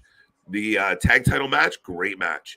The X Division title match to start the show, I enjoyed it. I thought it was good. The gauntlet match I didn't love. Like the way it was kind of long and clunky in the middle of the thing, in the middle of the show. Bully winning was kind of cool. Nice surprise. The main event was unbelievable. I liked the show a lot. And then Rampage comes on and you're like, what the fuck is happening? Yeah. My issue with it, before we even get into anything that happened in the ring, as we've got now, Pac set up on a table with Trent Brennan going for it, and he catches himself. Is it an no DQ match? Is there does it matter? DQ in AEW? But now, my thing is, even before we get to anything that happens in the ring, is why are we not either having a 2-hour Rampage, or we get an actual 2-hour Battle of the Belts, or Rampage is just Battle of the Belts? The fact that we're having AEW followed by AEW is redundant to me. Yeah, I don't mind so much, and I understand how we got here. Like, I'm not that as particular as you are about like one show to the next. Fine, okay, do what you got to do. Like, it was seamless, but I mean, again, you can't just carry a guy over. Like, does Trent Beretta have to quit wrestling if he loses to a guy that just went through went through 2 matches, defended both his titles? Pac should be a world fucking title contender right now after this. Wow, up for the superplex. Well, that was fucking huge. Main event was a banger. That was SmackDown. What main event? We've watched Rampage. 3 main events. Yeah. Maybe for Bound for Glory or for SmackDown. Bound for Glory was a fucking banger. Banger after banger. It was a banger. You know what? And the SmackDown main event, I felt it was banging. Maybe not a full banger, but it was banging. And then Rampage was a falafel waffle. Pac should lose to Ethan Page. Ooh, wow. Bold take. I'm surprised that that's the match we're not getting that match, honestly. No? I think we could. I think Ethan Page could win it. Ethan Page has gotten over. He's finally been able to show what he can do by himself without Dan Lambert, without Scorpio Sky. And yes, he's part of the firm with MJF and Bivens and all of that. But he is specifically aimed at the All-Atlantic title. So I think it would be a good fit. Yeah, I mean, he's shown something. He's never gotten over with me yet. And I know of him in Impact. I know what he did with Josh. We'll see. He's got to prove more to me. I haven't been completely sold on Ethan Page yet. Well, he fits the whole company there. All ego, Ethan Page, That's very all ego true. wrestling. Ting. What else we got here? Finishing my dinner now. Mutton, dirty rice. I like dirty rice. Red kidney beans and salsa to wrap. Thank you for sharing, Larry. That's wonderful. Yo, Nick, since you back, I forgot to tell you which is more important because Legato with Zelina and so Hit Row need a 4-member. I told KJ who would join Hayes, R-Truth, who. Oh, so you think that Carmelo or R-Truth, not you, the fan, thinks that Carmelo or R-Truth joins Hit Row? Yeah. No and no. I thought. I think if you're gonna get, I guess, if you're gonna go that route that I see you're going down, Trick would be the one to join Hit Row. I thought Trick and Carmelo would be a nice touch. Oh, it'd be a super nice touch, but he instantly takes over that faction. I feel like I think so. And you just get those Swerve comparisons of, okay, now you're just doing what Swerve did, but do it better. Just do your thing. Yeah. Take it and run with it, though, right? Especially if you go heel. Just keep him as a solo actor. Keep those two as a tag team or a little pairing. I think Carmelo alone right now, I've said it, Carmelo could compete for the US or the IC title right now. Right? Not going to lie. Willie thinks it'd suck with a... Oh, wait. I think even if there is a 4th member of Hit Row, they would suck. Yeah, I don't like it. I don't like what they're doing. I don't like the grandiose 2 count, by the way, on Pac. Maybe he's just setting that, setting the bait out, waiting for Swerve to get freed up from his contract or start to get that itch. Right? Wyatt 6, Bo, Malachi, unlikely, Braun and Dexter, and for female, Alexa or UK's own Isia Dawn. That's got to be. I like though, Jacoby, how you put in someone that's not with two people actually who aren't with the company. Right. Yeah, that's very much fantasy booking. You even corrected yourself in there of unlikely. Like, no, I know the man to my left, your right. I don't know how this is going out there. Thinks that there's going to be a whole faction attached to it. I still think we might just get Bray. It's not enough. This is going to be grandiose. This is going to be big. This is going to be holy fucking shit. And why does the reveal have to be super big? Why can't just the fucking story that follows it just be big and be grandiose and everything? Oh, I think it will, but I think they're going to want to make a big fucking impact after this type of breadcrumb chase. Just him showing up and being like, "Yowie wowie," might not be conducive of the magnitude of everything we've gone on. To me, that doesn't fit the energy level that they've created. Like, they have a real big momentum going, and I'm not saying it would be bad or disappointing. I'd still pop, right, but I just feel like I don't know. Again, I've always felt like there was going to be a faction involved. Either way, the Wells Fargo Center comes unglued, I feel. Absolutely. Absolutely. You could literally, suplex through the table, off the stage, by the way. But yeah, you could literally just get him laughing at the end of it as they go off the air, and the crowd's going to lose their mind. Absolutely. Everybody right now is chomping at the bit for this. Jesus Christ. I'm so confused by that move.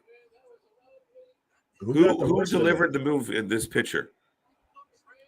When you look at the two guys laying on the floor, who delivered the move? Oh, I know. I just watched the replay and it was Pac, but it's very much of Pac fucked himself up. Well, like I said, it's who got the worst of it. Follow the mellow hit look road. At Pac's back. Well, that's what happens when you have matches back to back all across 2 different shows on 2 different nights. What? Yeah, I guess you would remember that one was just taped, right? Yeah. Like, oh shit, this is a couple nights later. But yeah, so Pac right now is very much busted open his shoulder from that table. Yeah. Again, like you were saying, of who got the worst of that. Well, the table wasn't where it was supposed to be. Oh, gee, seems to be a habit happening in AEW of Julia Hart damn near. Wow, poor Julia, but she said she was okay. Right. 3 days after the fact. Well, fuck. When she woke up. Facts.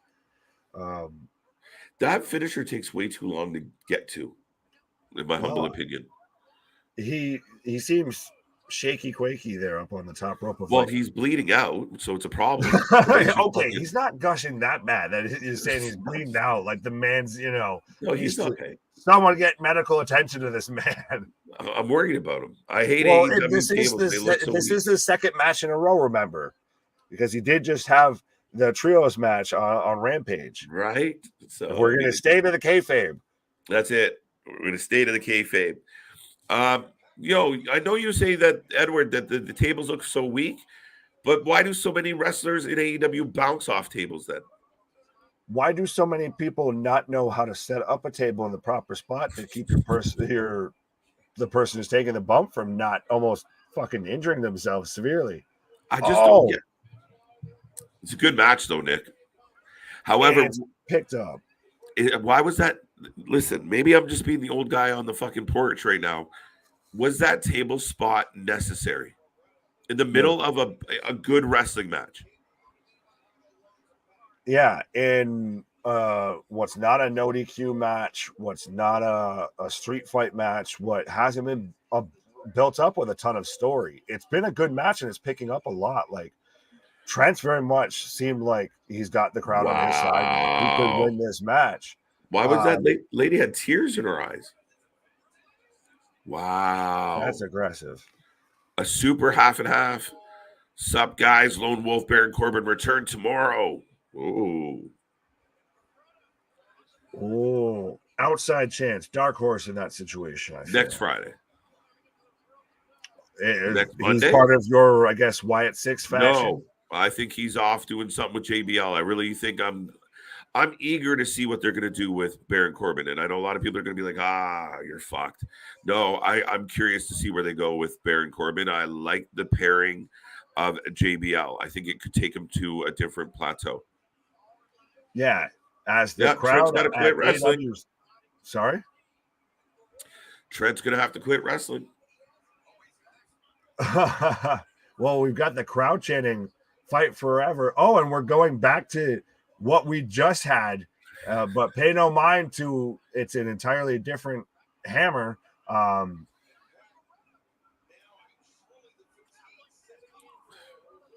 Wow. But see, it's funny because they're kayfabe in the whole he's still in the ring. Right. So, like, it's live. It says it's live. Yeah. But Rampage wasn't live. No, but we are always live, folks. We are always live. And everything going on in professional wrestling. Right. Oh, shit. The ref is the one to take the belt off him. Look at the ref. Look at the ref. What happened? Oh, OC's back. Right.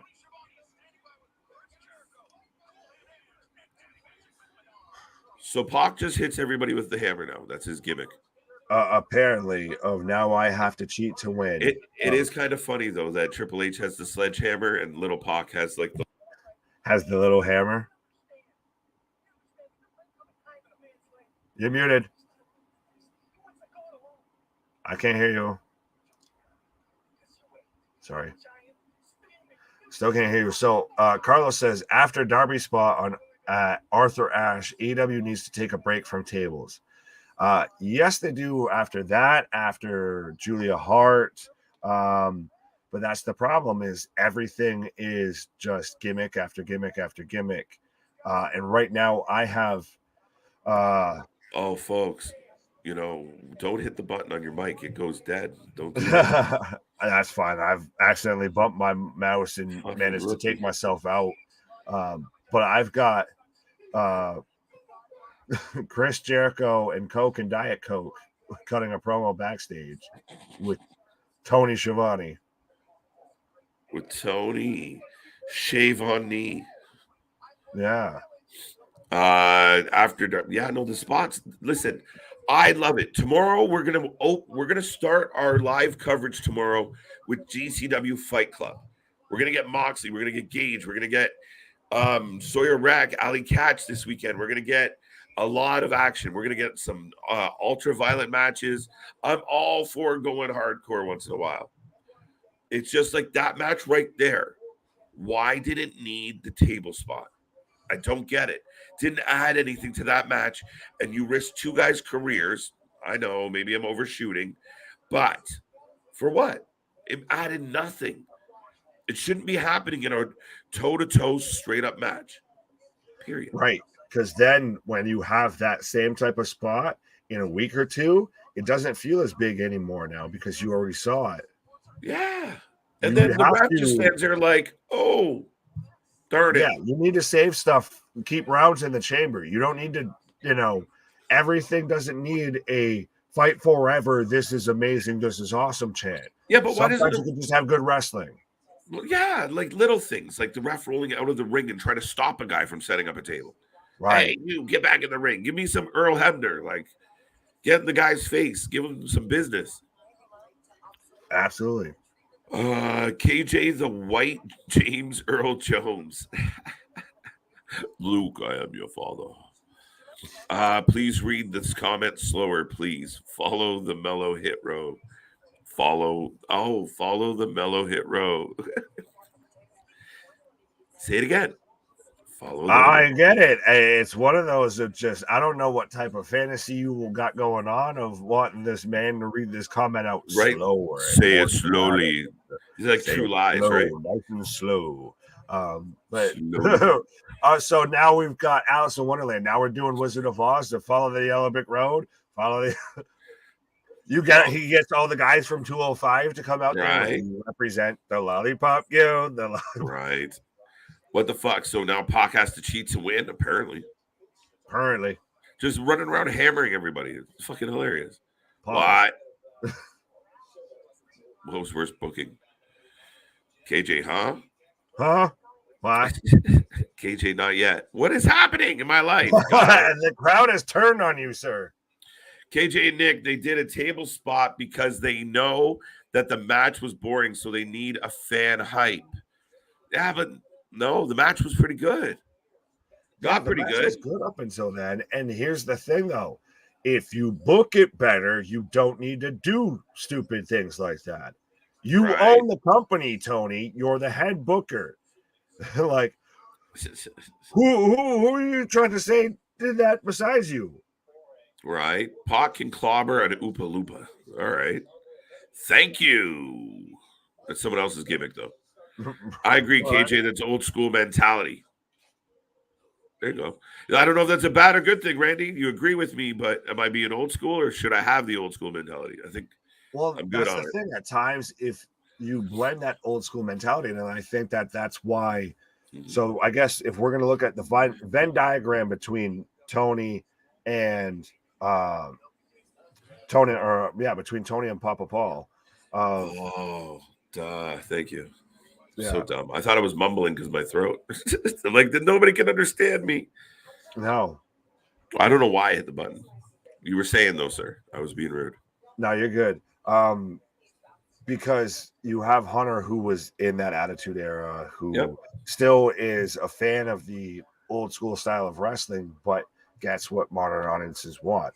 Tony's just very much just he's the same guy that would have a blog like 10 years ago about pro wrestling and how, the guys that he's now hired are so great.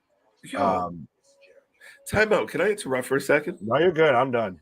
Well, so we're getting a preview of the Bryan Jericho match for the ROH title. And the poor man that had to do the fucking job for Jericho is doing the hype package, is selling us on this match after going under to Jericho. Poor Cesaro. Right. Are you kidding me? That is awful. That is, I will humble you.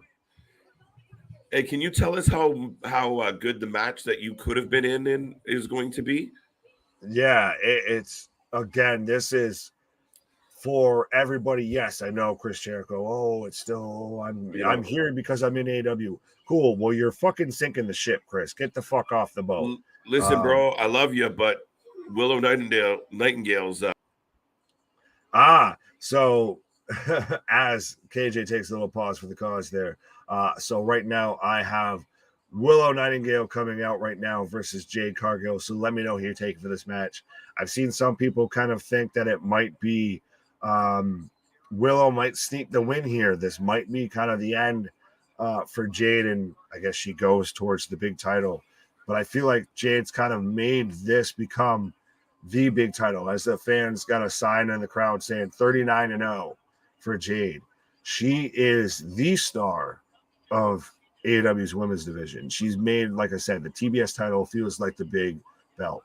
Rampage, whatever, feels pretty much like the Jade Cargill and the Hook show at this point. Of they pretty much are always on those shows and they always run it. And it's going to be interesting to see how this goes. When, if ever, do they break Jade's streak, though? That's the question. So let me know who you're taking for this match, whether it's Willow or Jade. I'm going with Jade. I think KJ as well, as you can see, taking a little pause for the cause, is going for Jade as well. Tony Storm, Hikaru Shida versus DMD, Jamie Hayter next week on Dynamite just got announced. See, but Damien, to my point with Tony Khan, that's a terrible thing. Is you should use the TV show that you just had this week or even tonight to build to that match. You shouldn't be having to announce that on Twitter. I shouldn't need, to be following AEW to know what I'm going to be able to watch next week. You should build it so the casual viewer tunes in next week. It's pretty simple stuff. Where was I? When was the last time AEW had storylines week to week? Very good question. I think it's been a hot minute. It's at least probably been since before All Out, because I feel like, the poo hit the wall when it comes to All Out. But right now, Willow actually kind of seems to be in control. As I say that, Jade hits a back elbow. Oh my God, it's Pillows. Pillows has entered the fight. That's funny and mean at the same time, Larry. If Jade doesn't win in less than 5 minutes, she looks weak, honestly. Well, no, see, that's the thing, is when you start to build somebody up like that. Oh, Tope from Willow onto the baddies as she's hooking up. But eventually when you build someone that always is in squash matches, and they had this with Braun, they've had this with Goldberg, you even halfway had it with Wardlow. Why did that come out weird? You eventually have to start having them have those longer matches and show what they can really do. You eventually have to slow play and slow build into it. But right now, Jade is in control. She just hit a pancake onto Willow onto the ring steps as they're fighting outside, and we are picture in picture right now. By woman Jade. Mike taking Jade, KJ taking Jade, Edward taking Jade. Jade, because I think Athena is the one to end the streak. Edward, I'm with you there. I thought that Athena was going to be the one to do it, but again, I feel like she's almost one of those of, I almost wish, what if she was in WWE right now? Would she imagine if maybe she was part of Damage Control, or she's the fourth member or something like that, or she fights against them? It's, we get Bianca and Ember or something. I feel like there's a lot of potential with Ember, and just I don't know what they're doing with it. Honestly, right now, and respectfully, ladies, AEW's women's division is on shaky foundation, honestly. We've had everything with Saraya that hasn't been that great. That's been very much sloppy joppy. That promo was awkward. It shouldn't still be in debate up until she's getting punched in the face in the ring, whether she's medically cleared. Just saying. And on top of that, you have the interim belt with Toni Storm, because Thunder Rosa was worried she was going to get beat up by Bray and Jamie Hayter backstage. We've got Ruby Riott, who's really probably looking at WWE right now and saying, wait, so Sarah Logan's coming back. Liv has the world title, and I'm stuck here getting my nose broke. So I think she's very much trying and wanting to come back. So the AEW women's division is a hot mess right now.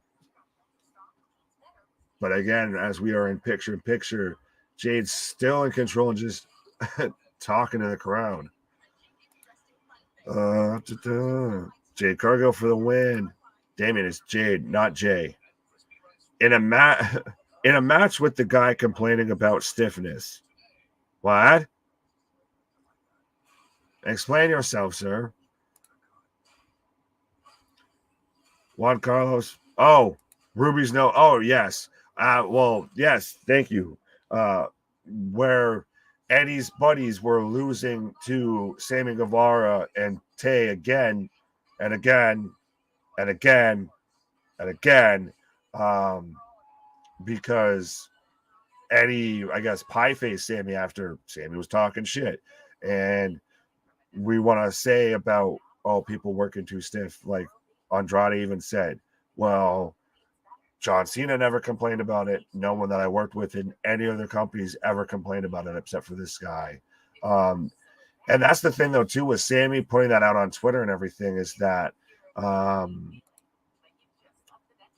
that the second he does stuff like that, it's no longer a private issue. It's no longer something that Tony could kind of keep in house, or maybe we deal with this internally, or you guys try and talk it out, or be an adult and talk to the guy, versus me, I'm mad, tweet. That now becomes very much a public issue. And then now that it became a public issue, Andrade very much got to the point of, okay, so when I see what's on site. And Sammy, after playing tough guy on Twitter, wasn't about that action. But we are back after commercial break, and Willow is just coming out with a house of fire, clothesline after clothesline after clothesline. They greatly overdid Goldberg's streak. Shouldn't have been that high of a number. Is this Jade's 40th match? I would wait until Jade's 51st match for her first loss. 51st? Why 51st? Right. Why specifically that one? Well, and Goldberg's was also a little bit one of those of, after a while, it'd be one of those of, you have a house show. And pre-internet. Pre-internet, you'd have a house show or something like that. You'd have one Nitro. He's at 101. Come back next week, he's at like 132. Yeah, we were like fucking as kids, like, wow, he had like 18 matches in 2 days. Right. That man was just, he had wrestled everybody. He was the whole show. Goldberg's a great example of, if the story is told properly and built properly, you get behind everything. I mean, fucking Scotty Too Hottie was a thing once upon a time, because you found something that the fans got into, period. Right? Like, it's beyond it's beyond just getting in the ring and being really good at wrestling. Like, we've seen dozens of guys, the Malinkos of the world, that, kind of hit a ceiling because they were just really great wrestlers, but they didn't have the Eddie charm, Oh, absolutely. You do have to have a bit of both. Oh, Jade actually getting worked out by Willow.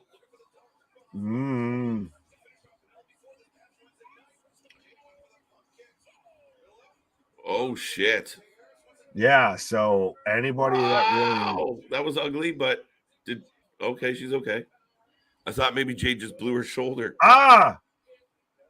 Yeah, but anybody that thinks that Jade was going to lose tonight, no, I hate to disappoint you, but Jade picks up the 1, 2, 3. That's it. 1, 2, 3. Over. Right. I think she might have actually hurt her shoulder. Look, they put it on the board every time. 39-0. Yeah, well, there's even a fan that was very much on the hard cam that had that sign too. Oh, excuse me. Dogs are barking all over DC, says JR.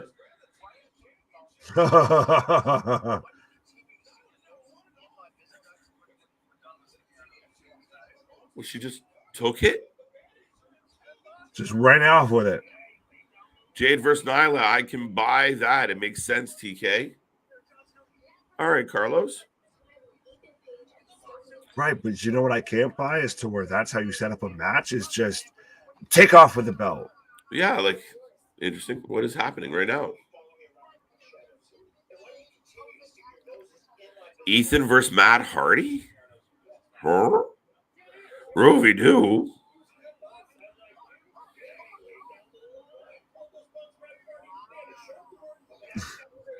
Bivens and Ethan Page talking it backstage with Matt Hardy. Do you get special awards for winning 50 matches? Or was that just Jungle Boy because he was the first one to do it? When did that become a thing? What in the name of participation awards is that? Congratulations. You made it through 50 matches in this company without either A, getting fucking put on the sidelines with an injury, asking for your release, or getting suspended. So here's a special trophy. So Bibbins is giving Hardy shit for tampering. Oh, why, Tony? Why are you pot shotting right now when you're already on the back foot? Why are you pot shotting? It's funny. It's a JR. I love JR. Sorry. No, go ahead. Go ahead. It's so childish, though, and everything. It's one of those of, dude, your house is clearly a fucking mess right now. So why in the hell are you trying to pot shot at the other company that's been kicking your ass? I cannot wait till 10:08:22 now. Willie will be here tomorrow. If those who are new here, you might not. Rephrase. Willie does wrestling. It will be here tomorrow. Pause. Listen, if you guys have been around for a minute, you would know our boy Will, part of the pillars that started this little ship that is us. All right, there he goes. But yeah, Big will be on the show tomorrow. We're looking forward to it. It's going to be a fun time. We're going to kind of, the boys are back in town tomorrow, so we'll be stopping in as we cover WWE Extreme Rules. I am on a commercial, Battle of the Belts. We're getting down to the nitty gritty, folks. We've been on for about 3 hours and 36 minutes. We're heading towards the final little bit here of Battle of the Belts. I hope you've enjoyed our coverage of every possible wrestling show that we could. We literally did 4 tonight, battled through, and yeah, I don't know what you think so far, but I'm not in love with Battle of the Belts yet. We'll see what happens as we wind down. Trent Beretta, I mean, he did all right with Pac tonight. I thought that match was okay, but lots more to come, folks. If you are new here, we do this for all the shows. As the ticker below says, we will do this for NWA. We will do it for AEW. We'll do it for WWE. We'll do it for GCW, Battleground Wrestling, you name it. We'll find a show and we'll cover it. We'll do it. We do it all the time. Tomorrow, we open. We do a 2-hour pre-show, GCW. That's right, Game Changer Wrestling. We are going to do Fight Club, and then we're going to do Extreme Rules because just doing one show wasn't enough. Then we will be back Sunday for more GCW and right through the week, Monday, Tuesday, Wednesday, lots of wrestling. Why? Yeah, sorry, I had to take a little pause for the cause there. No, not a problem at all, sir. But yes, folks, we are going nonstop. Nobody covers wrestling at the level that we do. Nobody does it the way we do, and we don't stop. Nothing lets us take a night off. We keep showing up. Yeah, well, when your gimmick is Mr. Every Night. Mr. Every Night needs a nap. I was going to say, how's that feeling over there, Mr. Cody Rhodes? Right? I feel like I got a purple throat. Never mind a purple pen. Pause. Shut up. Shit. You walked right the fuck into that. How did I burn myself? Motherfucker, I'm going to bed. Well, no, and that's what you get here, folks, is literally is your buddies hanging out, just shooting the shit, talking wrestling. That's it, folks. That's what we do. So like, subscribe, tell everybody you know. Carlos says TK will never see the big picture. All hope is lost. I don't want to say that, guys. I was such a fan. Look, the truth is, the only reason I'm sitting here on YouTube right now is I was like an avid AEW fan when it started. And then people like Jim Cornette were shitting all over it. And I wanted to have my say. So I started writing about it. And then I started an Instagram that led to an opportunity that led to YouTube. And here we are. So that's how much of an AEW fan I was. It's disappointing. I don't want to give up on it. I've been saying it for a hot minute, and I feel like everybody's finally catching on with what I've been saying. This is WCW. Right. This is just, this has gone downhill fast. And it's funny to me because it wasn't anything truly initially with anything within AEW that changed. It was the landscape around it that exposed the weaknesses, and they didn't know how to respond. So they folded within. Yep. So there you go. So now we're getting Sheeta with Tony Storm because now we need Sheeta Storm instead of. Well, that fits with AEW. It is a shit storm, so why just Sheeta get a Storm? Sheeta Storm? Right. But we are also getting Orange Cassidy versus Pac again. The man that, Christ, give the man a night off, I feel almost at this point, Tony. The man's now wrestled 2 matches in a row. Right. And now, of course, I feel like Orange Cassidy is going to be the one to take the belts off him just because it's Orange Cassidy. Early it's prediction. Fucking pockets. It's the Muppet. Early prediction. Danielson or Jericho up? Danielson. In Canada. Please, Tony, if you help us, Tony Khan. You're our only hope. If you right, spectacles, testicles, wallet, and watch. What? If there is any hope. Oh my God! The ring announcer has a neck brace. I'm so sorry. No, you're good. If this, what is he? Joel Gertner? Well, he took the Jericho beat him up. Remember? True, but I think you and I are the only ones that are going to remember who Joel Gertner is. Fun fact: if you don't know, go and look that up. Go look that up. But it's Jesus Christ. If there is any hope left in Tony Khan's common sense, Danielson wins the Ring of Honor Championship, and we're just done with this stupid fucking Jericho shit. We move on. Authors of Agony are gigantic. Authors of Pain. Kofi Kingston versus Sami Zayn next week, and LA Knight versus Mansoor next week on SmackDown. Just got announced. Thank you, Damien. Right, versus Mansoor. And Mansoor. Yeah, but I'm excited we're getting LA Knight back. Yes, let's go. And we're getting FTR back now. We're actually getting them on AEW as we're getting FTR. Look, the crowd is pumped. Well, they're top guys at 7-star FTR. These guys can go and wrestle in BCW, XPW, what have you, promotion, hole in the wall, look at and the gun still club. be the biggest thing going. Do you see this shit? So you've got people cosplaying them dressed up like them. Right. That's what Christ. Oh, really? We could find a way to make that work without the beards and everything like that. I was like, we should just do that as a stream on how we'll do that on Raw. Just dress up as FTR. Right. Well, right. Dude. The best tag team in the world. You're gonna have them fuck around with the Ass Boys? Thank you, Tony. Right.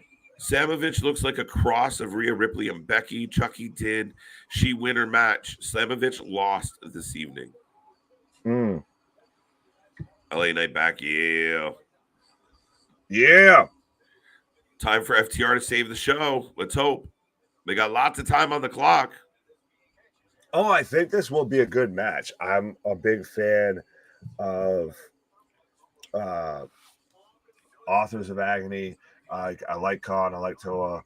And obviously FTR is fantastic. Yeah. So now, does this raise the question of maybe they lose a Ring of Honor tag team title if they start to kind of drop belts? Yeah.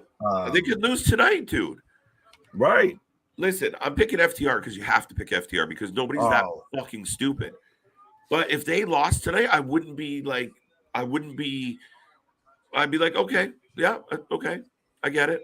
Like, fuck it, okay, I could expect this. Yeah, it's one of those of okay, I can live with that. Do you remember we would tune into WWE programming and kind of think the worst, like, oh, this is what we think they'll do, but they won't do that, and they would do it incessantly, over and over. Like, fuck, really? You're gonna give us the worst case scenario every time? All of a sudden, that's become AEW. That's right. Absolutely. Well, that's why for the longest time when I first started showing up here and everything like that, y'all hated me because I would just pick the worst fucking shitty scenario that WWE could do. And guess Right. what? They do it. Now, Yeah. guess what? If you look at AEW, that's what they'll Right. do. Or even if they don't do it, it's still highly possible they would. Yes. They highly considered it. Ooh, Oh, big. absolutely. It's someone finally talked Tony off the cliff on that one. All right, folks, let us know. Who do you got? Who do you got? Who do you got? FTR, Authors of Agony, Yes. also known as, agony, can be substituted for pain if somebody's paying attention at home. Joel Garner was the Dudley's manager in a neck brace. A little bit, yes, and he was also for a long time the ring announcer for ECW. Yeah, he was. Hey, Hugh Edwards. See, someone's paying attention. There you Someone's of go. the same vintage as us. Right, FTR for the win. Let us know, folks. If you're not giving us a prediction, why not? Wow. Where's Todd Pattingale? He was good for his time. Todd Pattingale is on Impact, isn't he? Yeah, isn't he the one that was from Yeah. WCW that would be like, that was everybody when they would come out? I don't know. Yeah. Anyways. I will go with FTR. FTR. Danielson and Jericho, Ultimate Team guy, but Jericho beats him. I think Jericho wins. I really do. I think it's going to be bad. I'm going to be very upset. My favorite wrestler has gone like 1-3 in the last 2 months. Yeah, that's the problem. And also, by the way, it's Gates of Agony, so we're both wrong. It's what? Gates of Agony. I know. They're a gate instead of an author. I got the Authors of Agony. Going there. Right? Like Brooks and Dunn, Authors of Agony. Right. Yeah, I'm fine with it. Just for fact checkers, and I'm sure we'll get some. Right. People are like, oh, you guys don't. Right. Yeah, we don't know what you're talking about. But if you don't know, now you know. No. But yeah, folks, keep the chat alive. Keep it coming. What are you thinking about Battle of the Belts right now? We got FTR, the Gates of Agony. Authors of Agony. Fuck it. It's at this point. There you go. It's like Coke and Diet Coke. Sorry. Right. And we've already banged out 3 shows tonight. We are winding down on our 4th. I said shows. I got banger after banger after banger after banger on different cable companies. Wow. So right now, it's great that there's people in the crowd dressed up as them. Right. So the authors of Agony are in control at the moment. Wheeler taking a bit of a licking. Yeah. I think I'm right there with you though. This has got to be an FTR win. Has to fucking be. I do still very much now. I hadn't even fully thought about that, but now if we get the idea of them going back to WWE under Hunter, just shut up and take my money. I'm telling you, dude, and they're setting up the tag division to look better. And I think, maybe I'm wrong, Mr. Cerebral Assassin has been very strategic about a lot of what he's done. I think he wants a really strong tag team division, especially when the company that was priding themselves on having the best tag team division anyone's ever seen ever. Fail. Mission fail. Well, depends on, I guess it's a relative term. If you're a young buck, it's the best division ever. It hasn't been though. Even if you're a Young Bucks fan, even if you're a Young Bucks fan, you have to admit the division hasn't been exciting. Yeah, but you get those few losers. Well, fuck him. KJ Nick, of the former WWE and AEW, who do you think Hunter would want back? I mean, I think who he would want back and who he would take back are two completely different things. There's a few names for sure. He might want Andrade. I could see him wanting Miro. What do you think, Nick? Want Miro, Christ. I think name an ex-WWE guy, and you can put a check mark next to Danielson him. back? Fuck yes. Okay. You're telling me right now, if you had, I do right now, say if you did, oh Christ, Cross versus Roman, and then you also had Gunther versus Danielson for the IC belt. Listen, I like it, man. I'm not begrudging it at all. I was curious, like, how will Hunter approach some of the veteran guys out there, like a Brian? Now, it was announced tonight that Moxley has signed a 5-year extension, or earlier today, with AEW. That, Tony Khan put it out there that it's very fitting that he opened the show tonight because he committed another 5 years to AEW. Public. Tony wants everyone to know. Right. Yeah, we got to make that known of how long he's got these people under contract. And that's the thing, though, is now you've got guys like that you kind of don't need around anymore because Tony hasn't done a refresh button on his roster in 3 years. Yeah. And so now you've got people locked into long-term contracts that you're going to eventually just have to pay them. It might hurt them in the long run, but I understand why he made this move, and I understand why he made this announcement. He has to try and display some form of stability, and now you have one of the backbones of your company locked in for the next 5 years. Well, Tony's certainly on the back foot, so you do have to start locking people in for long-term contracts. But you have to present. Sorry. But you have to present some good news. And speaking of some good news, the White Rabbit is here. The real White Rabbit has been found. Apparently. Perhaps. Right. We're like WWE. We got to tease it and then there's a pause. Wait to deliver on it. Just pause on it. The real White Rabbit has been found. The White Rabbit has arrived. Yes. Y'all can hear me? Yes. Okay. Yes. had to be on the safe side. What's going on, man? How y'all doing, man? Good, man. How are you? Welcome. I am highly upset.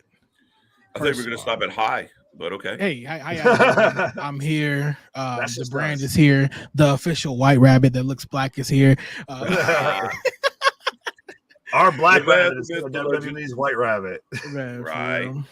Yeah, man. So how's the show's going? I'm upset for one because I missed out on SmackDown. What? I can't hear me. What the hell? Why are you mad at SmackDown?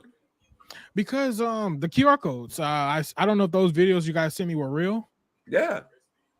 So the pig was real. Yes, that was the QR code right on the gate. Opening segment. They deliberately had video packages twice on the show that showed the White Rabbit did the whole thing like it was a teaser and everything.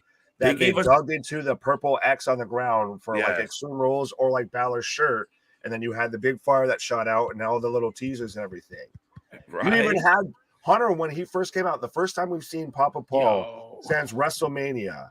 And he comes out and throws out a line that could very much be a White Rabbit teaser. What did he say? He said it was he came out, grabbed the mic, right. And he's like, what you think may be the end is only the beginning. And then he was like, we are that's what Bray said. Yeah. Bray said that. Oh shit. So that's why I think we're getting the conclusion to the White Rabbit mysteries, but we ain't fucking done with Peekaboo yet. Yo, I love this. Is the best stuff that they've ever done, honestly. When it comes down to teasers and stuff like this, whoever did this is some good Shazam. But anyway, hey everybody in the crowd today. Look, I just jumped out. I totally ignored you guys. No, go ahead. I had to talk to my guys. I had 4 shows today. I feel almost went 5. Y'all sound tired. Like I can hear it in y'all voice. Y'all sound tired. Well, and we got 2 shows tomorrow and then another show on Sunday. Like we've said multiple times tonight, is no one's giving you pro wrestling content like this. And we're covering 7 shows in 3 days live. Right. Pretty much every major. And I will point out that it is Canadian Thanksgiving. It's a holiday for us. What? It's our Turkey Day tomorrow or this weekend. Dark Turkey Day tomorrow. What? Not dark hour. See, that's my wrath. Like, what the fuck is Dark Turkey Day? That's what I would say. What the fuck? Canadians are racist. I was like, wait, Dark Turkey Day? What? Wow. What? Wait, what? That's shit. Crazy. Damn. Our Turkey Day is this weekend. I mean, we do have dark meat, bro. So I was confused. That's what Canadians only eat the dark meat on the turkey. That's not true. Not true. Not. Who's this in the ring right now? Is this I know we got FTR versus who? FTR versus Authors of Agony / Gates of Agony. Yeah. They're the Gates of Agony, but we call them the Authors of Agony. Because they're kind of like the Authors of Pain there. Yeah. This is the main event? Yes. Oh, that's crazy. The ROH world titles are on the line. If FTR goes under today, then what? I throw up in my mouth on live stream and we go viral. Then we start getting them to go for the AW tag titles, which would be weird now that the Acclaimed has them, though. Because I heard that pop that they had on Wednesday. I was like, bruh. Damn, man. Like, that was crazy as hell. Right. No, they're over. They're really over, bro. Might as well be. This dark. Well, they were even over when we got them coming out tonight. No, it's not a thing. Oh, funny as shit. Well, I guess it's a thing now. It's about to be a thing. Right. That is hilarious, yo. Everyone eats dark meat on the tree. What the hell did I get here and start? I don't know. All I wanted to do was wish the Canadians out there happy Thanksgiving, and it turned into Dark Turkey Day. Dark Turkey. I'm gonna end up on the news. Canadian YouTubers spreads rumors about Canadians. That's gonna be crazy as hell. Hassan, how are you? Find a turkey and cook turkey tomorrow or something. The White Rabbit just cut the shit. Right. Yo, I cannot wait for tomorrow. I really hope that I got time. I know I won't be on here, but damn. Dude. I'm looking forward to it a lot. I really am. Hell absolutely. Is it? It gotta be him. It has to be Wyndham better shout. But well, this is where we've differed all night. The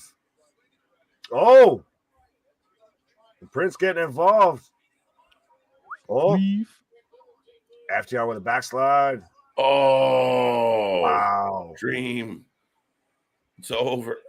Oh wait, no. What? Shit. What? What? Mohan sounds good. What? What? Damn, why he in the camera Did looking JR just say kiss my ass? I wouldn't be surprised. He's just joining on Andrade. I'm going to say whatever the fuck I want to get out of here. Oh, Brian Cage is coming here to beat the hell out of FTR. Okay. The Tin Man's down now. It's the Bucks, the Young Bucks. What the hell? I wouldn't be surprised, honestly. It's Wyndham. Let me in. Oh, that would be such a fucking. No, now just Bo and Redbeard coming out to the right now. That's what they should do. Send out every possible connection they can think of. Everyone here is all elite. Let's go. Now we've got Wardlow. So again, we're going to get a 6-man tag match because we cared so much about the singles match and the tag match between these two. So we need a trios match. What? Yeah, they're chanting for Wardlow. Wardlow's out here. I don't understand this. Like, why the hell does Wardlow? I think he's the only person that him and Moxley are the only people that throws their goddamn belts like it's a piece of shit. Yeah. Well, him with the purple polo, he looks like goddamn Grimace coming out to the ring. Joe. We got some other Joe coming up. Oh, really? I don't know. I'm just going off of Sandy's comment. Yeah, there you go. Damn. Speak of the devil, and they shall appear. He threw the damn belt too. Right. There you go. It's everybody. Why come out with the belt if you're just like, They're actually ringing the bell during an altercation? I like it. Damn. That doesn't happen enough anymore. Damn. That man is teed off on that man's chest. Right? Oh, wait, they stopped. The ring guy got tired. War Joe and FTR. Is he wearing wrestling shoes? So we're going to get like a Survivor Series style match from AEW? War Games. Because they took Blood and Guts. They took War Games back. Facts. Blood and Guts. I still think they should play like this man just threw his fucking belt in the ring. Oh my God. I was going to say, you know that Hunter's just itching to use War Games. I think they should use a clip of Regal saying it. They own clips that are their property. Audio. What? But it was just the audio. Yeah. Well, I don't even know if they could, but it all depends on what kind of contract the guy got over there. Right. But if you take an old video and throw it up on the Titantron of him walking out on NXT and doing it, they own the rights to their own library. That's true. True. I would ask him to redo it. Like, it's so anytime funny. I want to announce it, I would be like, bro, I need you to do this for me. War Games now. Right. All right, so we got a standoff now. So who is Cage fighting? Is he mad at Wardlow? Is he mad at Joe? Is he going to try and take all the belts? I don't understand. The heel is outnumbered. Are we going to... We need to get a fourth member back. So do we get Gresham coming back with that group? Because Gresham is still, I believe, technically under AEW contract. He did step away and everything, but yeah, because I believe he did sign an AEW contract. Because remember, we had the whole rumors of him arguing with Tony backstage. There you go. So Battle of the Belts is winding down. We just crossed the 4-hour mark live for 4 hours, folks. Damn, I ain't even look. I've been here for 2 seconds, you guys. I'm tired for 5 minutes and nobody calls. CJ's the guy that takes the cab in the marathon and shows up at the finish line. Yeah, I was on my phone. I was like, "What time?" I said, "Oh shit, it's like 10:50 something." I said, "Let me jump on right quick." The hell, my the hell as well. No, we appreciate it, man. It's good to see you. Good to see you. I'm sure the fans are happy as well. Damn coffee. Fans out there, do you want to throw out your ratings out of 10 on Battle of the Belts? Gentlemen, do you have a rating? I don't know. CJ, do you got a rating? Man, that last match was excellent. Easy 1 star. All right, 2 out of 3. 2 out of 3. Right. Nick. I'm still going to go with the same thing that I gave Rampage with a 3. Wow. What the fuck? Oh, sorry. Yeah. I was looking at the LA Knight thing. I was like, why the hell was he looking like that? He's like, I am LA Knight. It's the best. That's what the way that he looked. Right. And as soon as I say, 3 out of 10, what the fuck? Right. I forgot I was on stream. I didn't know you were that big of a fan of AEW there, CJ. I'll go 5. I'll give him a passing mark just because I got FTR in a decent match. The Jade match sucked. It really did. The Trios match was pretty good. Oh, that was a different show. Wait, let me change my points. Yeah. Oh, shit. No, I really liked Pac and Beretta other than the table spot. Don't just do table spots for the sake of doing a table spot. In the middle of a good match, you didn't need that spot. You didn't need to make somebody bleed every match. Right. And so, CJ, I'll ask you this too, because part of my whole thing is this, of that they had Rampage back-to-back followed by Battle of the Belts. And they ended with the Death Triangle match and then started Battle of the Belts with Pac with his match and acted like he was already in the ring. Like this is just carryover and just all of a sudden we just blink and everything's different. They went as far as to say he must be tired from his last match. Are you serious? They worked it like that? Yeah. What? That is what? Unless I'm crazy. Ooh, boy, I look at this ain't no damn Thursday. That's why keep it 2 separate shows? Y'all are lucky this is not I promise y'all will tear a hole in Tony's ass. Right. Another one. Go for it. Go ahead. All right. Make that shit make sense. We as fans know that Rampage is not live.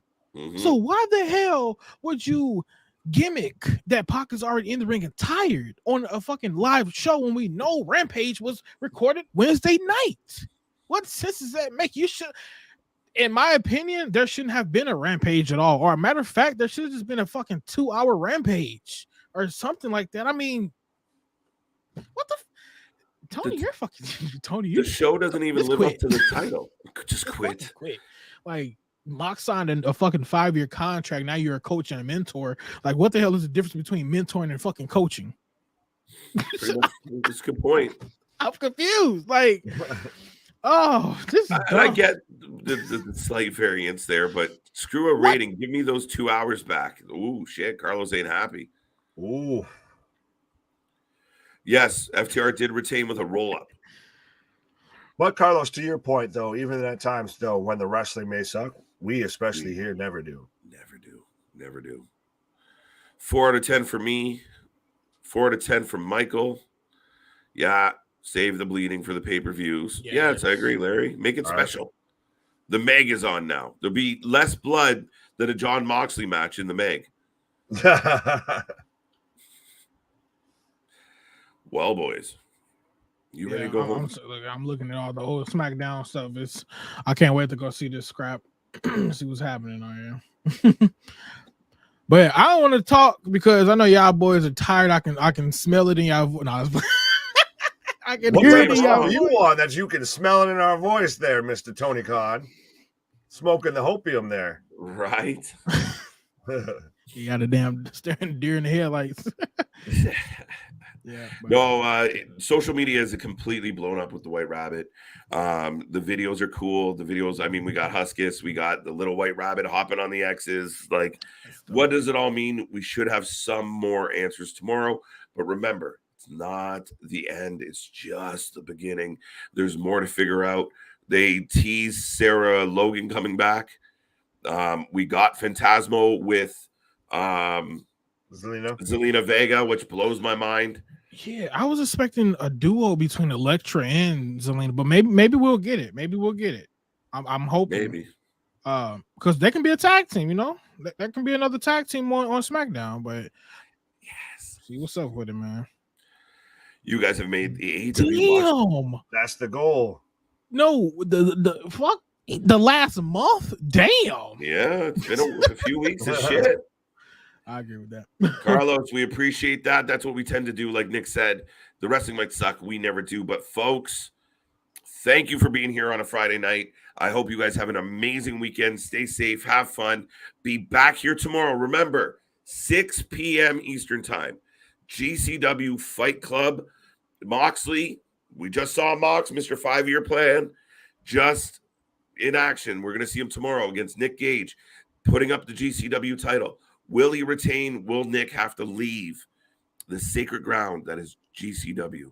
Could they lose their Jesus? I was about to cut myself off the stream when you said that. And then we're coming back. Ooh, that was rough. And then we're coming back for Extreme Rules. It's going to be a hell of a night. It's going to be a lot of action. We're going to figure out some shit. We don't know what we're going to figure out. We don't know who's going to come back. These faces are probably going to be here. Boys, any final thoughts? Our shit is real. Our shit is raw. Our shit is authentic. When you're talking about that wrestling, you better put that for life with it. Let us in. Let us in. See you on the flip side.